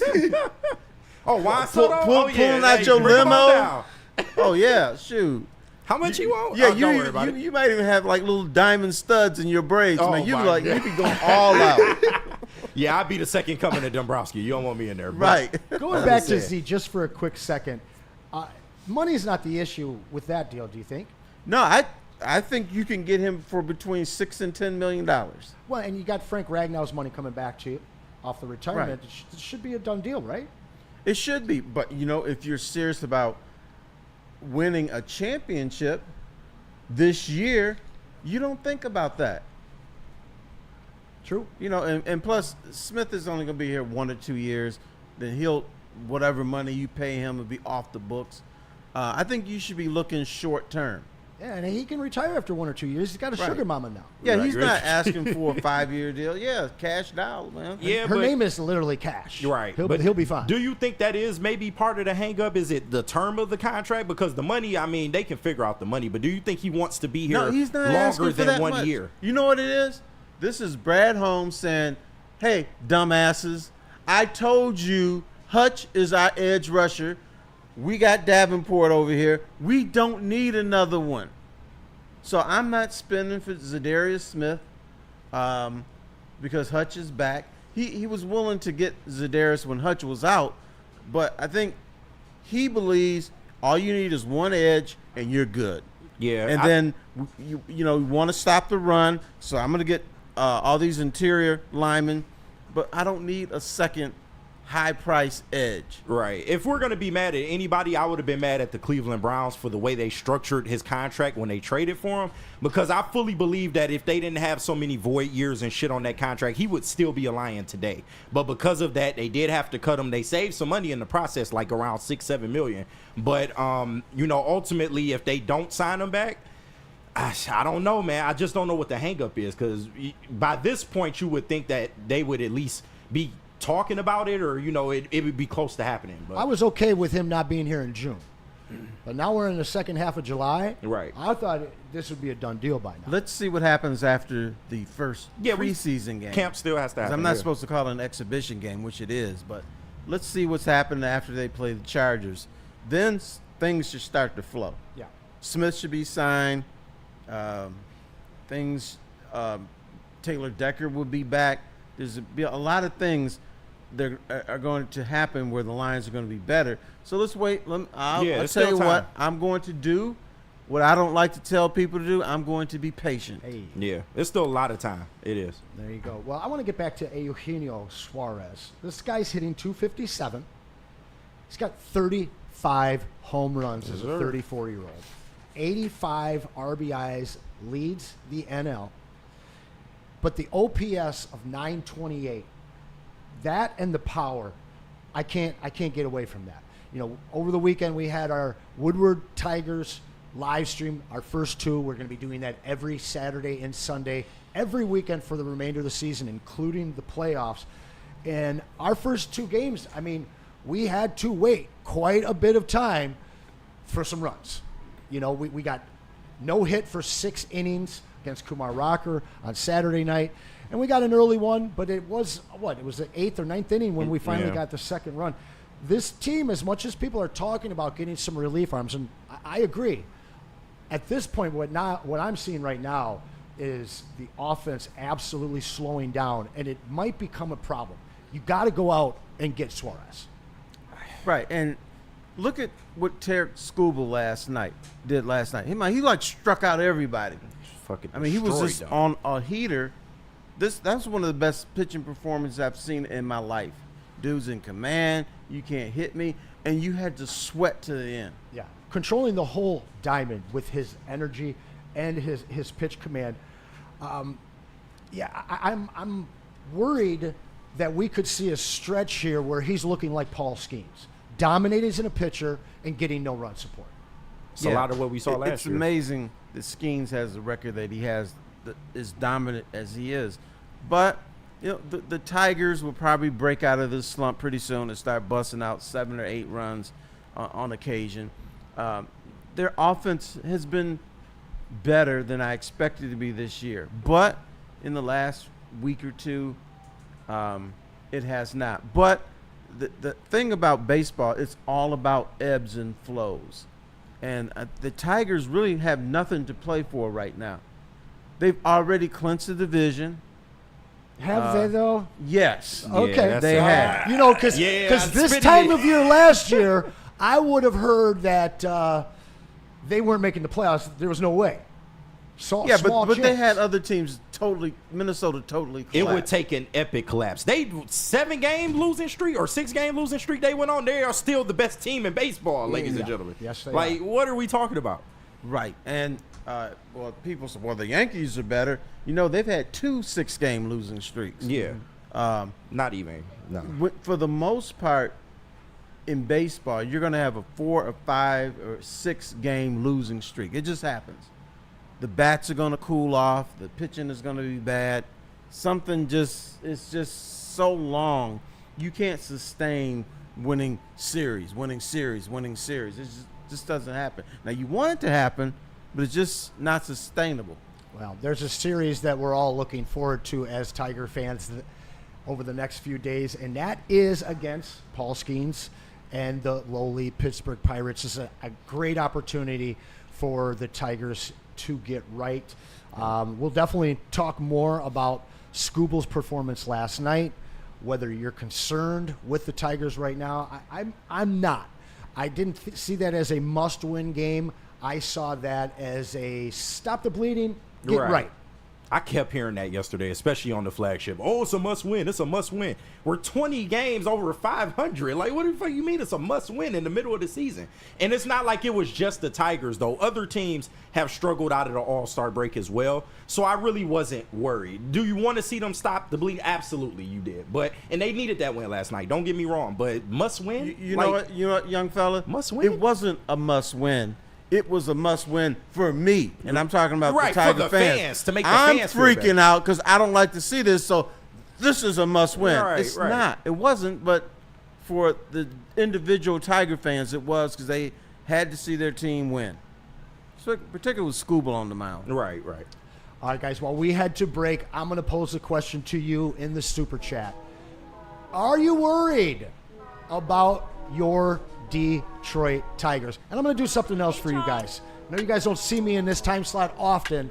I am doubling the spots on this prize wheel for all Super Chats for the rest of the show. So while we're on break here, guys, let us know how you're feeling, if you're worried or if you're confident about your Detroit Tigers, and we'll get to those Super Chats when we return. At first, let me tell you about Feldman Chevrolet. Feldman Chevrolet is Michigan's #1 Chevy dealer. They've got a ton of different locations for you if you want to find one around the state of Michigan, in Highland, New Hudson, Novi, Livonia, and Lansing. You see the different deals they've got this month on the screen right there. You can scan the QR code today or visit feldmanchevrolet.com. It's Feldman Chevrolet, Michigan's #1 Chevy dealer.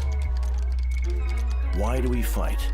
We fight to protect the innocent, to hold the powerful accountable, to bring the oppressors to justice. Why do we fight? We fight to secure and preserve our civil liberties, to get each and every one of our clients the justice they deserve, and to make the lives of real people just like you whole again. ThenFights.com. Is that an octopus in your pants, or are you just happy to see me? You should see what I did there. Go Red Wings! From Octopi Experts Woodward Sports. Gold Crown Concentrates got your stuff, whatever you need, whether it be the live resin infused pre-rolls, their jesters, any of the exclusive concentrate collabs they have with Peninsula Gardens or other types of distributors. And they've got the gummies. They've got Nerds, you know, the Nerds gummies? They've got those, but weed version. Make sure you check out Gold Crown at a dispensary near you today. Go to goldcrownextracts.com to find out where you can find them in stores near you. Welcome back to Big D Energy. I'm Anson Wells with Terry Foster here, and we are talking Detroit Tigers. You mentioned it, Terry. Scooble with a masterful performance last night in Arlington, Texas, to salvage a win in the weekend series and stop the bleeding at 6 games. We're asking the chat right now how you guys are feeling. Super chat, how you're feeling about your Detroit Tigers, and we need you guys to smash that like button for us. Dante151, the super chat. No, I am not worried at all about my Tigers. We are 20 games above 500, and we have a stretch where we can go on a 7-game win streak. First one last night, and a few more hopefully against Pittsburgh. Terry, I don't think you're worried, but are you? No. Okay. If I was, I would say I'm worried. The way I look at baseball is there's like 5 or 6 reinventions of a team during the season. So now your job is, or AJ Hinch's job is, how does he get this team to peak or play good baseball at the end of the season and during the playoffs? That's what you need to worry about, because there's nothing to play for right now. The division is over. Yes. Talk about it, Terry. You know what else happened last night? Tarek Scooble won the Cy Young last night. Back to back already. Because everybody was watching. Yeah. So he's going to win, unless he totally blows up, which is not going to happen. I don't think so. So there's little pressure on this team right now. The pressure is on the fans who freak out every time this team loses. Well that's said. where the angst is. But the pressure's also on the front office, because this team, they need to be buyers at the deadline this year, right? Correct. Yeah. To get something to make this team better for the playoffs, because, and I've heard this, like, well, you know, the Tigers had the best record. Why would they need to add on? every team needs to add on who wants to win a championship. If you're just in it to be competitive, if you're just in it to win this division, then yeah, you don't have to do anything. But if you're in it to win a championship, then yeah, maybe you do bring in Suarez. You bring in some relief pitching or something like that. And but if you're just in it to make money, then they won't make a move. Personally, I'm surprised by their record. When I looked at this team, when I looked at them on paper to start the season, I knew they'd be in contention to win the Central. Thought maybe they could win the Central. I did not expect them to dominate. I did not expect them to be the best team in baseball a week after the All-Star game. Do you think that they're playing above their heads? Do you think that the recent stretch is a sign of some coming regression until they actually make those buys and get those trades and some new personnel in? Well, here's the dangerous thing that could happen. Yes, are they playing above their heads? Yes. Okay. The dangerous thing is they could just totally implode. But my guess is there's so much chemistry, good chemistry with this team. A.J. Hinch is a master manager. Yeah. For the rest of the season, they just might be a 500 team. So now, at that point, you'll be in the playoffs. You may or may not have home field advantage throughout, but that doesn't matter in baseball that much. So now, how do you become the best team in the postseason? That's the deal. That's the deal right there, and that's what Hinch is trying to figure out, and that's probably why we don't see Skubal pitching 8 or 9 innings. That's why we see some of the moves that he makes. I think he's already thinking a little bit about September and October and how do I get this ship in the middle of the ocean ready to go. You know, when we talk about the Lions and the Pistons, we've just seen this absolute shift in culture, night and day shift, and being very selective in the players that they bring in and the players that they hold on to. How much of that is true for the Tigers as well? Because is that limiting them in their prospects of who they might be trading for? I think the only team that's really like that is the Detroit Lions. Yeah. You know, you have to have character checks and you got to have, you know, FBI checks. You got to have all this stuff. I don't think that applies to the Tigers. I think because of Hinch, he's got this on lockdown. What they may be looking for more is guys that have command of the strike zone, because that's something I never heard within the Tigers organization until Harris got here. So now they may be looking for guys who are disciplined at the plate, disciplined as pitchers, but I don't think they're looking for choir boys. Yeah. Yeah, for sure. I'd agree with and that. do you think, Spenny, with the way that the Bregman thing went, where it just he didn't want to be here in Detroit, do you think that that's altering what their targets, who their targets are at the trade deadline? I think they do have a specific guy they target, but I don't think it's like a mindset or you got to be. I think they like guys that hit line drives and they like guys that attack the strike zone. Like that's what Scott Harris has built this whole team off of, is guys that dominate the strike zone and guys that attack line drives. So I think that's somebody they're looking for, but I don't think there's anything like, oh, he's not that great of a dude, so we're not going to get him. Like, I don't think that's going to be a factor at all. I think where you're at right now, like, bring in an asshole. If he can help you win baseball games, bring him in here. Like, you're right at the hump, and you need to get over to try to win a World Series. We're not talking about, oh, this is a cute team again that we're trying to make a comeback to get into the playoffs. You know, don't count us out, team. It's, no, you are one of the 3 teams in the American League that you can legitimately see representing them as a World Series contender. So you need to bring in a guy that could put you over that hump. So an asshole like John Rocker at closer? I would love that. Is he really going to fight Pat Mahomes Sr.? I mean, I don't think Pat Mahomes Sr. wants that smoke. No, he does not. Not at all. He does not. Why does everybody got to fight? Pat Mahomes, because they get paid for it now. I just don't think, like, I say it all the time. I hold this sentiment with the Lions as well, is like, when you're at this point, like, I'm not bringing these guys in here to take my niece out for dinner, or I'm bringing them in here to win ball games. Like, I don't care if you're Aldis Chapman, total fucking asshole, terrible person. I would take him in a heartbeat because he's one of the best bullpen arms in the MLB. But you know what? You know who was supposed to be an asshole? Rasheed Wallace. Yeah. How did that turn out? Everybody loved him. Right. Mark Aguirre was supposed to be an asshole. Yeah. How did that turn out? Everybody loved him. Championships. Right. They would have won one with AD.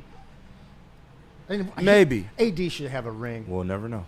That one still bothers me. Well, you still got player share, half share. You remember that first game when the Mavericks played the Pistons after the trade? Mm-hmm. Do you remember before the game started, he came over and grabbed Isaiah and whispered in his ear? Yes. When I was 11 years old at Isaiah camp, I asked him that.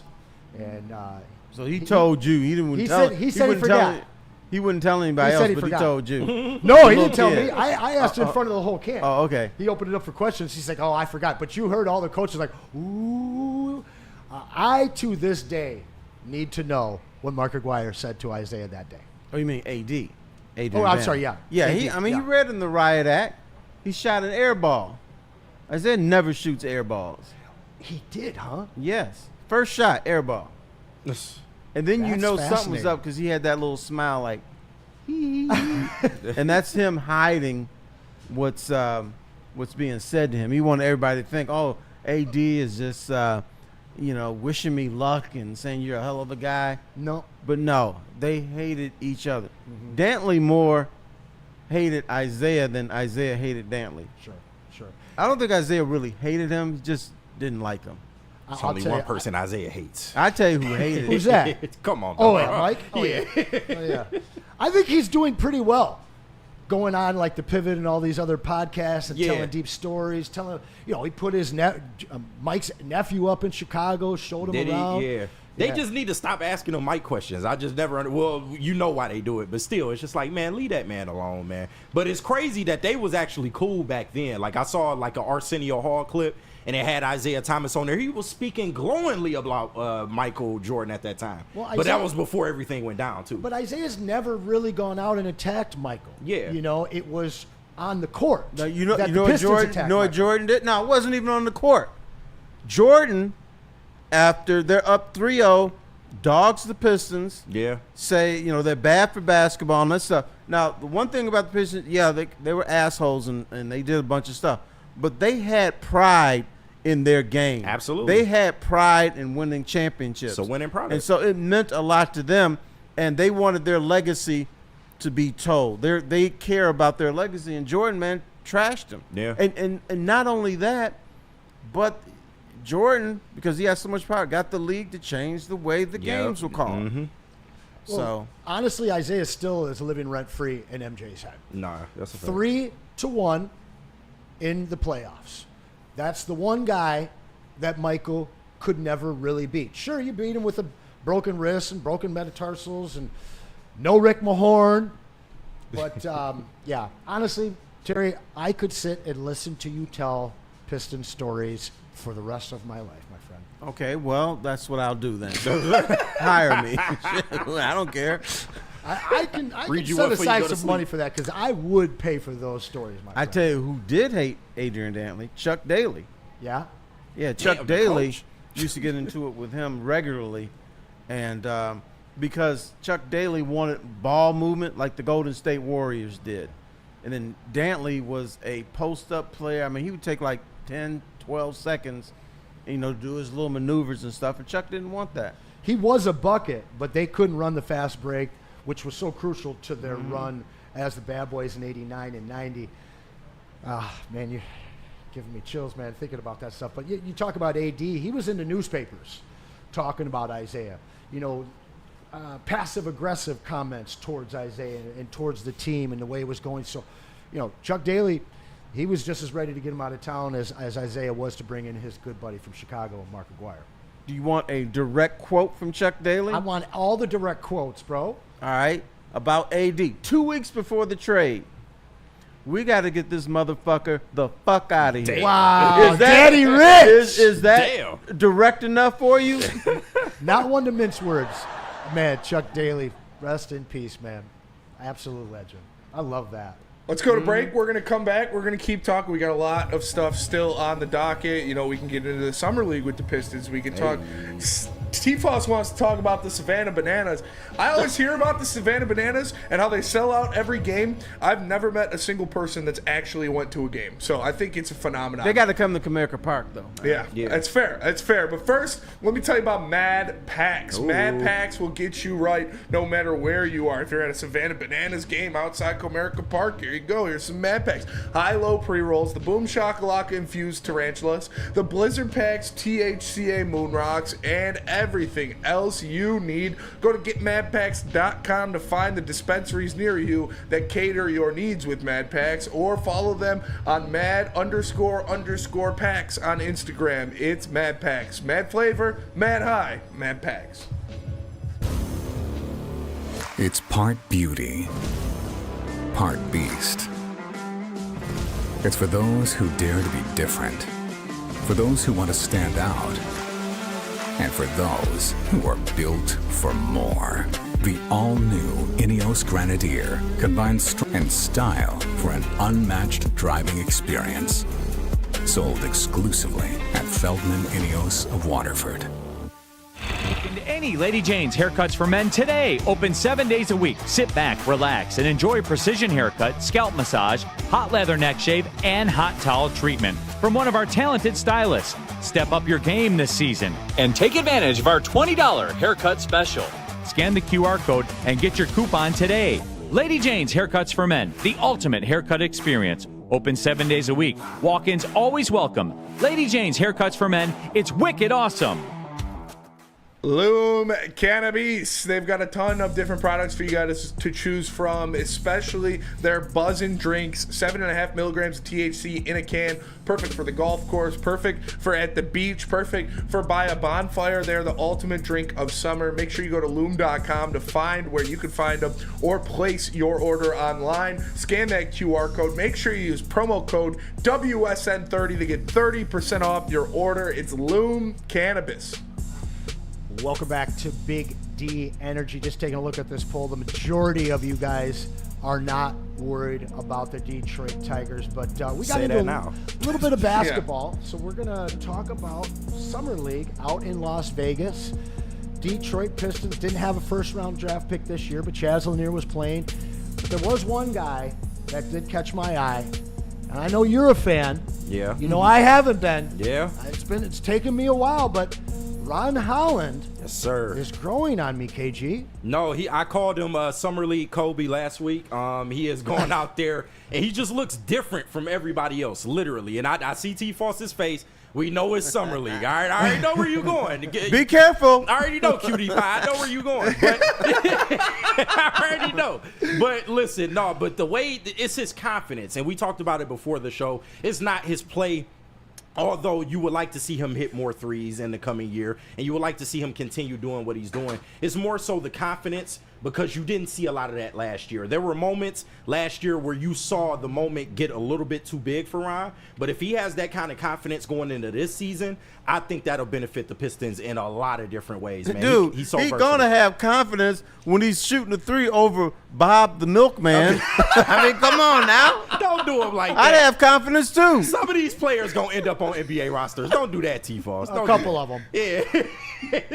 But no, I like There's one or two on each. I like your take on Ron, because Ron, the only way he was really able to affect games at all last year was with his hustle. Yes. And his grit. And he had a couple big games offensively, but for the most part, it was steals, clutch plays, and rebounds, on the defensive side. What I saw out of him in these 3 games that I got a chance to watch, all 3 games, he was the best player on the court, hands down, aside from the Minnesota game when Terrence Shannon, really great rookie last year as well, those 2 were the best players on the court. But what I saw out of Ron was a calm that we have never seen out of him in any regular season game, Terry. But when you talk about him shooting threes, before the Summer League, I would have told you I don't want to see him shoot any threes this year. Yeah. But what I saw from him was some catch and shoot, Step in the back. flow, Yeah. step back. But this guy was affecting the game offensively in a very efficient manner that we had never seen from Ron Holland before. Did you get a chance to catch some of these? I did. Okay, I'm going to be good for a change. All right, cool. I think he can help the Pistons defensively. Mm-hmm. So no offense for you. You could. A little bit here and there, but I'm saying more defensively than offensively. Got it. I think he's getting that down pat. Still don't trust him with the three. I don't care what he did in summer league, but he'll be one of those guys that's scrappy and plays tough, and he will make some defensive plays and have some defensive stretches that are going to help the Pistons. Okay, did I do good? Was all right, fellas? Good, so far, so good. I think there's a little more to Ron than that. I think he has the potential to be a really good two-way player for the Pistons. And you said defensively, and he's great defensively. We know that. But wouldn't you agree that his learning curve offensively is a little bit better than somebody like an Asar Thompson? Do you think that he'd be a little more offensively inclined? Okay, I'm going to try to be good again. Okay. I have more faith in Asar Thompson being a offensive. I don't want to use the word juggernaut. Factor. Factor. Okay. I'm not gonna go. I'm not gonna play your little silly games like, oh, these guys are gonna be great. Oh my, I can't wait to see them. Yeah. I want to remain calm. Okay. They would be competent. How about that? Can I use that word? Yeah, you sure can. You guys, around here, Woodward Sport, we love the Pistons. We just root for the Pistons to do everything. These guys are gonna be great.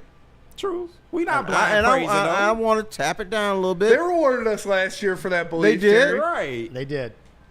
Did not win a playoff series, but they came close. We got close. Man. It was our fault. Was it our fault? It was our fault. I still see zebras in my dreams after that If series, they fix man. mistakes in 2 of those games, we win that series. Yeah. Like, You know what? There's 2 ways to look at that. Yes, you can blame the zebras, but got to overcome. no, you do. In the final minute or so, was Cat going to miss a shot? No. Or Brunson, yeah. Or Jalen Brunson, was he going to miss a shot? No. I don't care if they were down, if the Knicks were down 5 points. Jalen Brunson was going to hit a 3 and a 2 to tie it up, and then you'd have to try to win it in overtime. So to me, what the Pistons need, and who are we talking about? Ron Holland. Ron Holland, fine gentleman, I'm sure, but they need a dog that is not afraid to take the shots last minute of a game. And I think that was the difference in the Knicks series. Yes, we can blame the refs. Yes, that was a bad call. I ain't blaming the refs. It was a bad call. And all I know is Jalen Brunson and Cat hit every shot they wanted in the last minute of a game. So you say you need that dog that can take over and win games late in games. Or he's already on the team, KG. I was just about to ask him, do you think that player can be Jaden Ivey? He won 2 games for the Pistons single-handedly last year. I don't know. Okay. I don't know what he can do in a playoff situation. And, yeah, he can hit some threes now, but there's a whole bunch of dudes. They can hit shots with like 6 minutes left in the third quarter, but then you ask them to hit the same shot with 6 seconds left, and they short arm it. True. They say, you know what? I don't want this ball. Here, you take it, damn it. Yeah, true. Jaden Ivey won 2 regular season games for him last year, taking the last shot, though. Regular season games. There is a difference between a playoff game and a regular season game. I'm telling you. Sound it out. I think that Jaden Ivey is that guy. I look at this team without their premier rim protector in Beef Stew and their second scoring option in Jaden Ivey. And then you look at their core that's basically 22, 23 years old in their first playoff action. The fact that they lost to the New York Peasants sucks, but they are ready for this year. One of the things that I really pulled out of the Summer League is every single player that they talked to, they didn't talk about anything but their defense. Yeah. About defense. And that's what's always been the calling card of championship Piston teams is defense. But back to Ron Holland as well as Asar Thompson. To me, these are the 2 most divisive players on this team. You either love them or you hate them. True. And to me, I've never gotten on board with Ron Holland, but they saw something in him in the G League. They saw what they believe is a developable, premier, maybe not premier, but high-end offensive game. They truly believe that. They don't just see him as a defender. I don't think they ever see Asar being an outside threat for 3. Right. He's a back-cutting, Facilitator. smart, a very cerebral player, although he needs to slow down a little bit. But right. What I saw out of Ron in this summer league, the calm and control confidence that he played with, He can shoot some threes this year. All right, slappies. I don't think. How do you? They're not slappies. That's what I said. But slap. one part. No, don't fight me on that. All right. Just admit it. They're Eastern Conference bound, Terry. You're Goddamn slap right. peas. Yeah, I might Eastern be. Conference Finals, I might baby. be. Let's go. I might slap now, myself a little are bit. we in love with Duncan Robinson? I think it's so it's a good great replacement. question. Because that might be your guy next year. Well, so I think that Karis LeVert is a more all-around scorer than what Tim Hardaway is at this point in his career. Yeah. Okay? So you look at the direct replacement there. When I look at Duncan Robinson versus Malik Beasley, and you and I went over this so many times, KG, because it took a long time for me to accept Threesley, because the majority of the time I felt that guy shot outside of the flow of the offense. Yeah. He was looking for his shot too much. Duncan Robinson's probably the second smartest basketball player on the Detroit Pistons right now. And that guy is premier out of high screens as a passer. He's going to find guys cutting back door. He's going to facilitate the offense as a wing player to just keep that ball moving. And he's going to hit a hell load of threes as well. Yeah, no, I'm really happy with definitely both of those. I think that we've upgraded. And when you get your health back in Beef Stew and Jaden Ivey, Eastern Conference Finals, Terry. Well, I asked that for a reason because I know I'm probably going to say something bad about Duncan Robinson, and you're going to jump down my throat. He's struggling now, but wait till he gets rolling. When he gets rolling, ain't going to be no stopping him. You better ask Anson. I told him about Beasley, Oh, bro. yeah, He all was year hating long. on Beasley. You I were told right.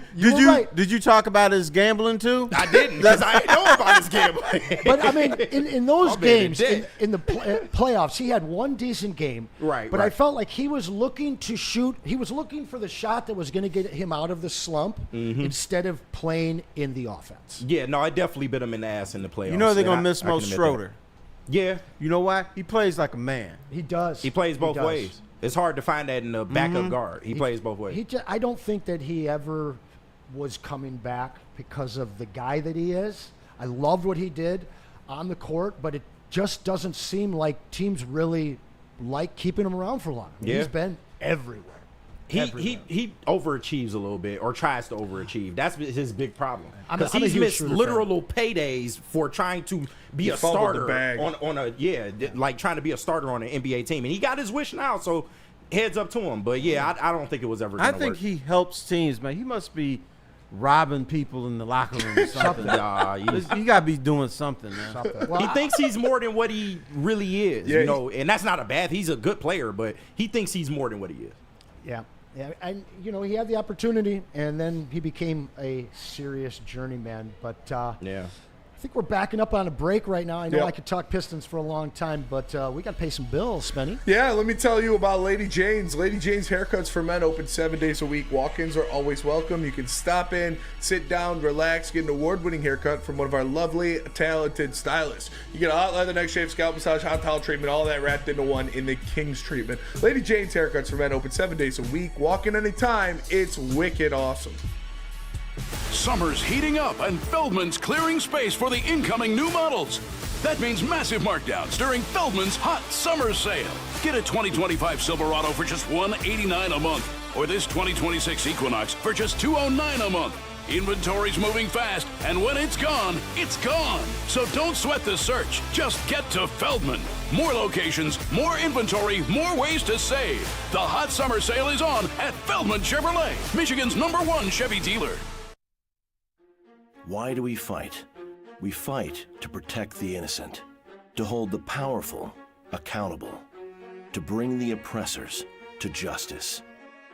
Why do we fight? We fight to secure and preserve our civil liberties, to get each and every one of our clients the justice they deserve, and to make the lives of real people just like you whole again. ThenFights.com. Did you guys see it? Were you here this morning?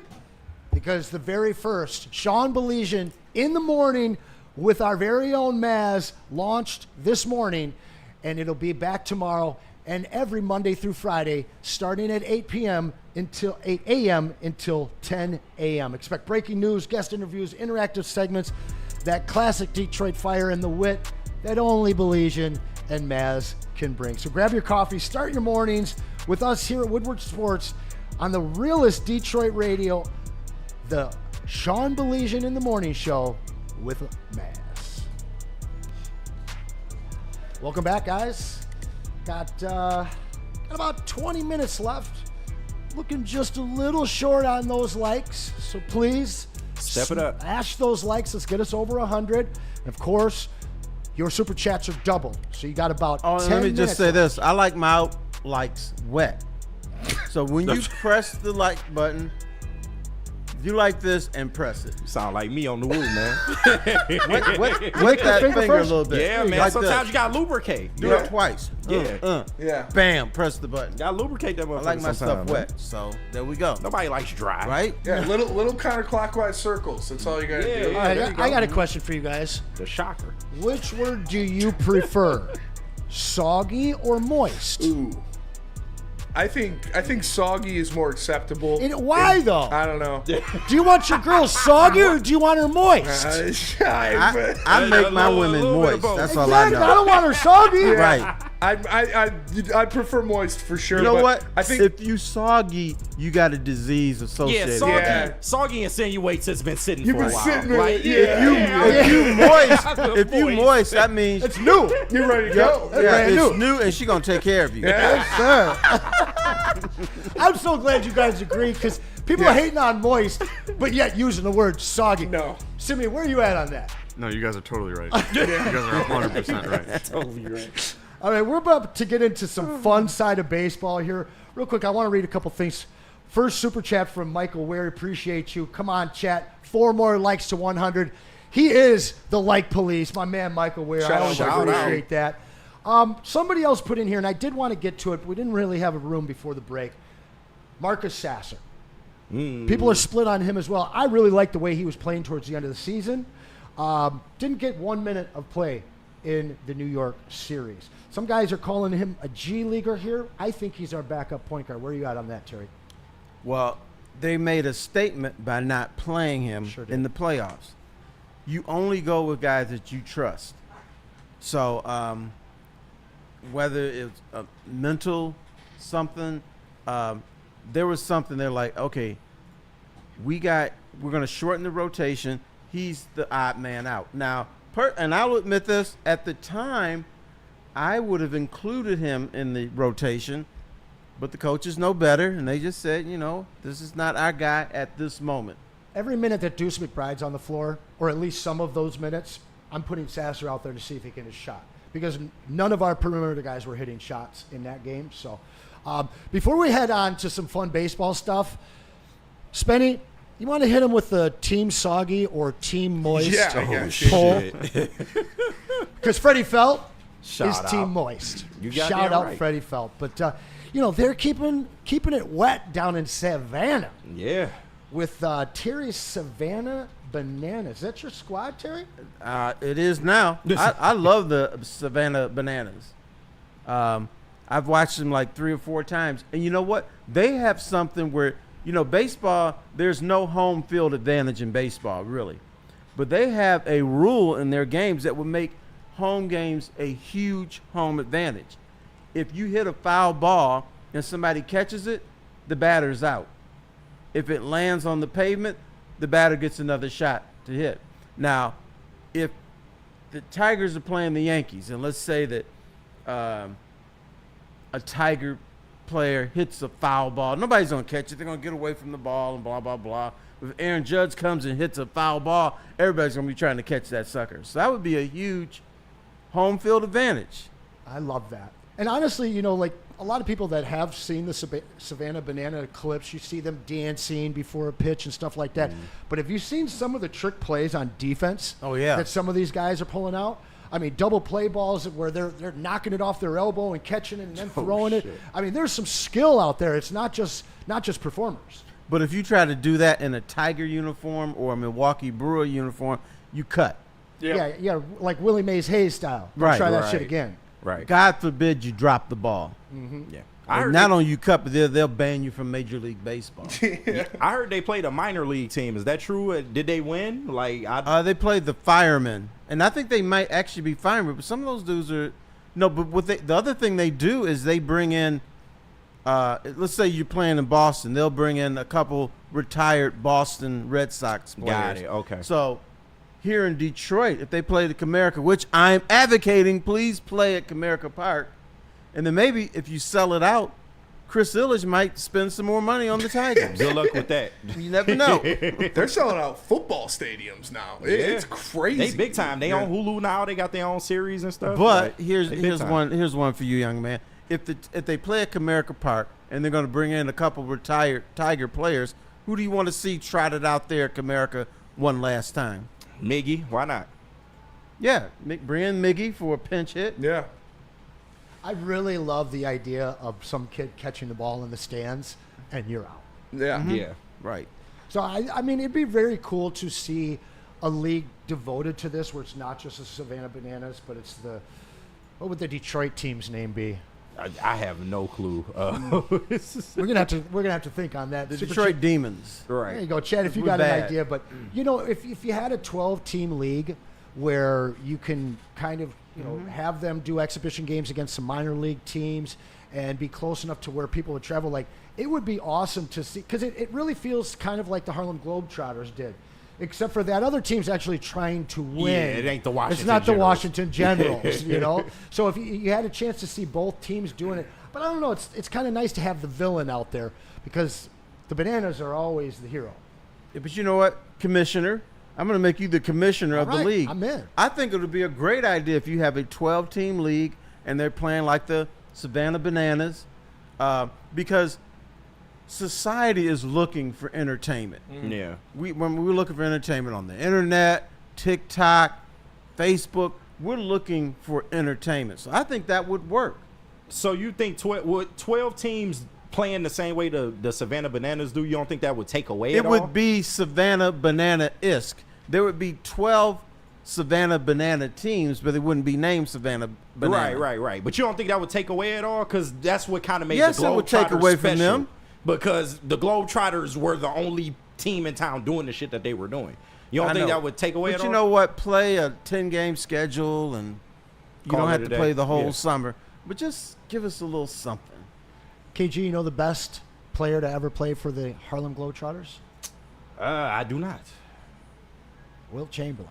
I was going to say Curly Neal? I forgot. You know, I thought you were going to say someone else. I was say you're wrong. Yeah, but it was Wilt Chamberlain. Yeah, I forgot he He played. started there before he went to the NBA. That's crazy. You're right. Very interesting. My favorite was Metal Lock Lemon. Oh, yeah, that half quarter every game. Yep. Hit a half quarter every game. Did Master P play for the Globetrotters? No, he played for the Raptors, boy. A real team. All right, guys, we got about 3 more minutes left. If you want to get a super chat and get your spot on this wheel, once again, all of the super chats are doubled. You'll get double the space. You get a chance to take home this stuff. Appreciate you guys smashing the chat. Tigers, let's get back to them a little bit because this is a hot team that is a little bit of a slide, but they ended it. They face off against Pittsburgh. I'm not sure. Do we know who is pitching for the or not the Penguins or the Steelers, but for the Pirates? Let me check. I can check. Paul right now. Skeens tonight. Paul Skeens It is against Skeens. Jack Flaherty. Okay, that'll be an interesting Yep. matchup. Would have been nice to maybe. We needed that game last night from Scoobs, but Yeah. it would have been nice to see those two just mammoths face off. It would have been. Tigers would have won it since Yeah, the Skeens Pirates can't win with this horrible. godforsaken team. How long is he going to be there?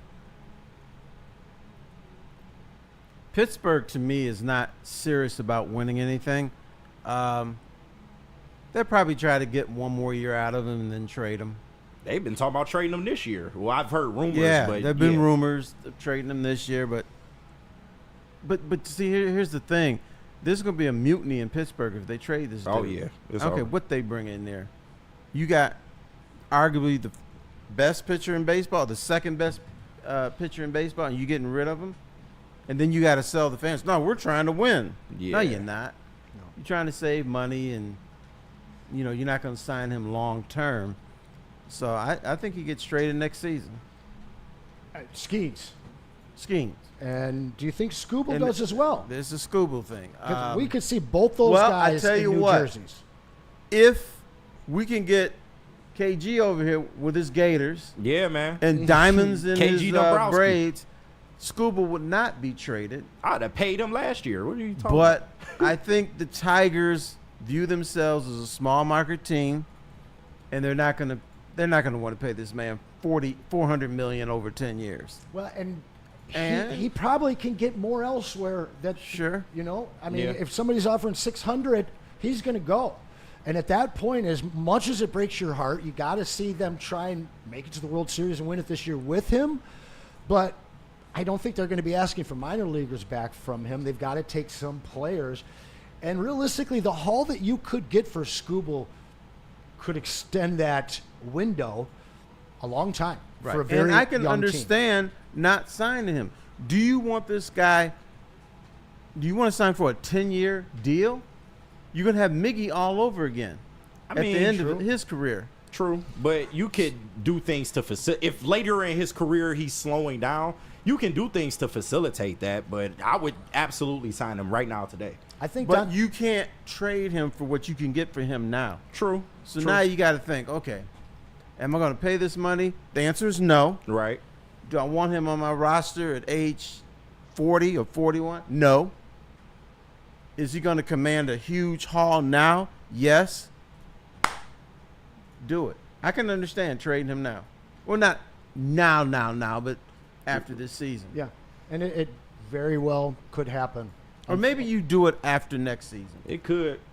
Well, after next season, from what I've been told. Have you been told he's going to have Tommy John surgery next year? Well, Is that what you've been that's told there? Possible. No, but talking to Lynn Henning, he thinks that they will ride out his contract, hope for the best, and most likely lose him and just get the compensatory. No, I would say the opposite. I love me some Lynn Henning, but no, you know, cool. The chat universally loves Moist. Yeah, I mean, I think Moist is the way to go. It is. Yeah. 89%. It's classy. Moist is classy. Moist is classy. For Dante sure. 151 would love to see former Tiger Prince Fielder back. He thinks that the Tiger fans would absolutely love to see him and would react really well. Are they too old for this? One more double play combination, Lou to Tram. Yeah. Oh, man. Are they too old to pull it off? Maybe. Hey, put him on the Detroit Demons. Let's go.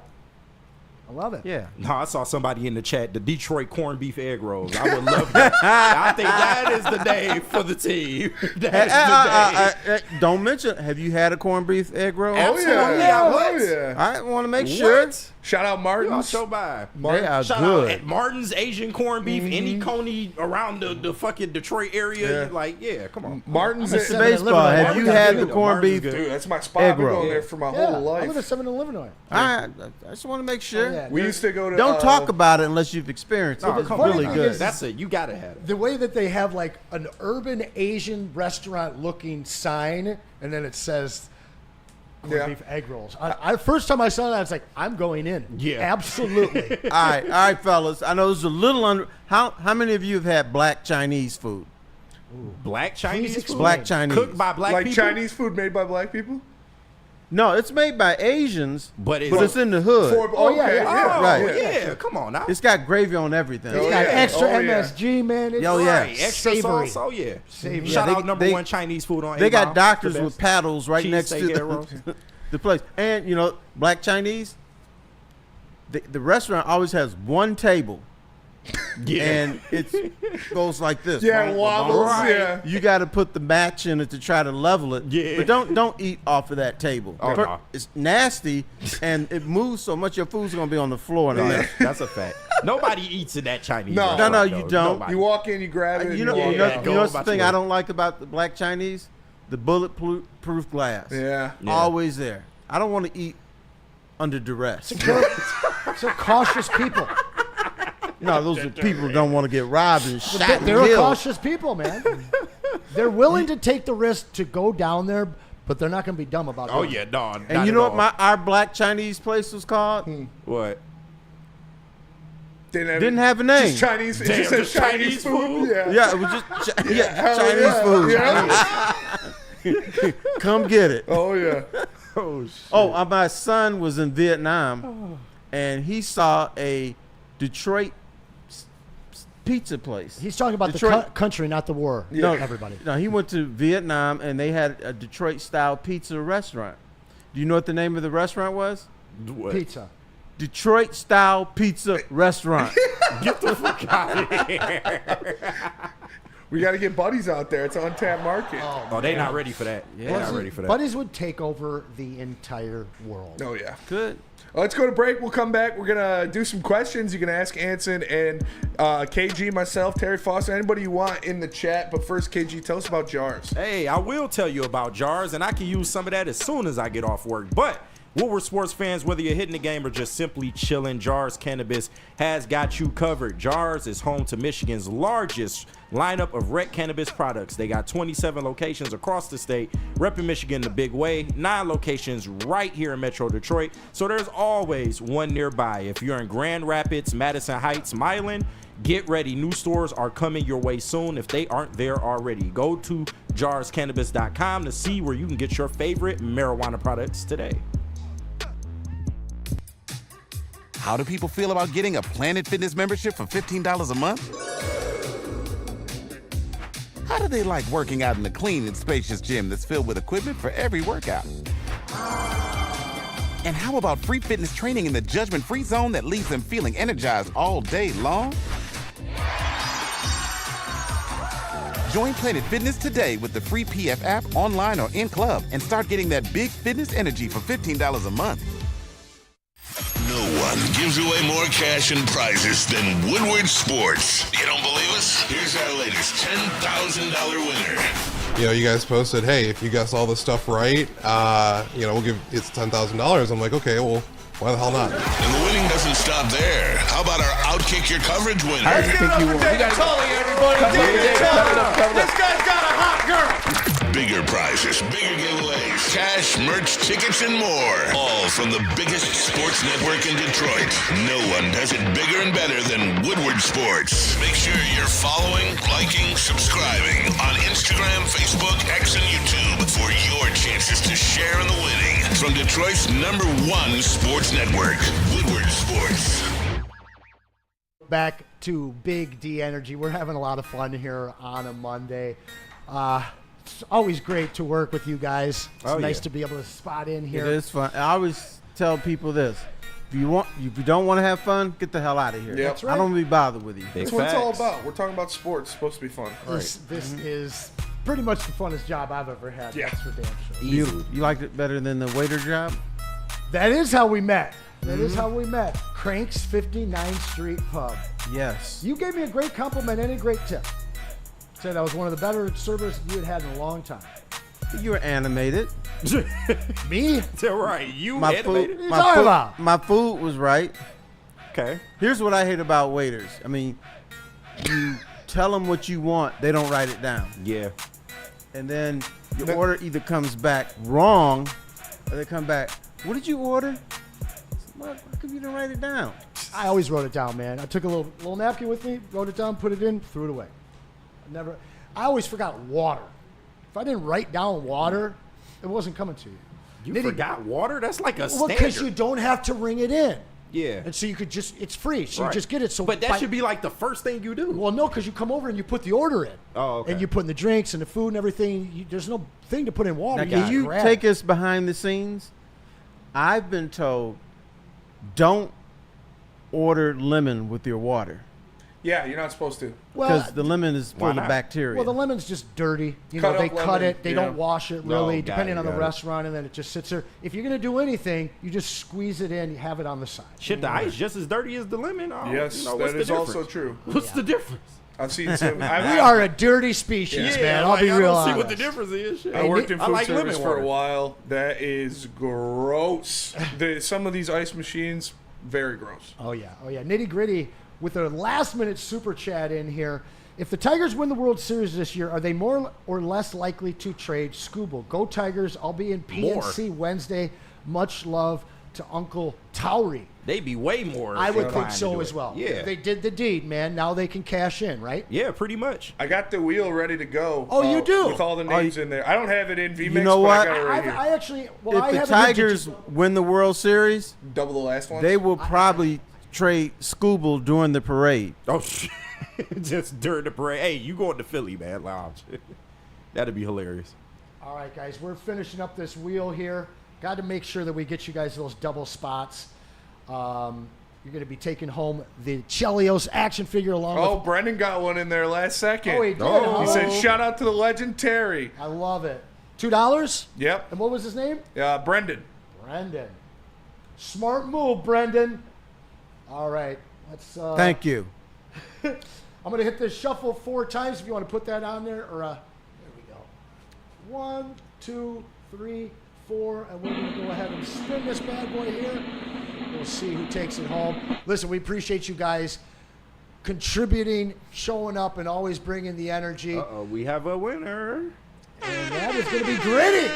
Gritty with one of the very last second Shout out spots. Nitty Gritty. So, Gritty, what I do need you to do is I need you to send your first and last as well as your address to maz@woodwardsports.com. I know in an hour we've got the Braylon Edwards Show with Matt Shepard, and then we're finishing up the day the greatest way possible, the heavyweights. Hell yeah, brother. You already know. On behalf of myself, the rest of the squad, and the legend, Terry Foster. I had a great time. It's always great to work with you, my friend. Appreciate it. Thank you, young man. I'm sorry that I doused you a little bit with the Pistons. Oh, you never do. Pistons are great. I have a hard time with being objective when it comes to the Pistons. Not so much with the Lions or Tigers. No, this dude, you can go through the Pistons game by game, win, loss, still have them 82-0. You know what? Next time we talk, we're going to put that win guess out. Maybe 72-10. I don't think we go to whole 82. There you go. I love it. Detroit, you guys have a beautiful Monday. Bye.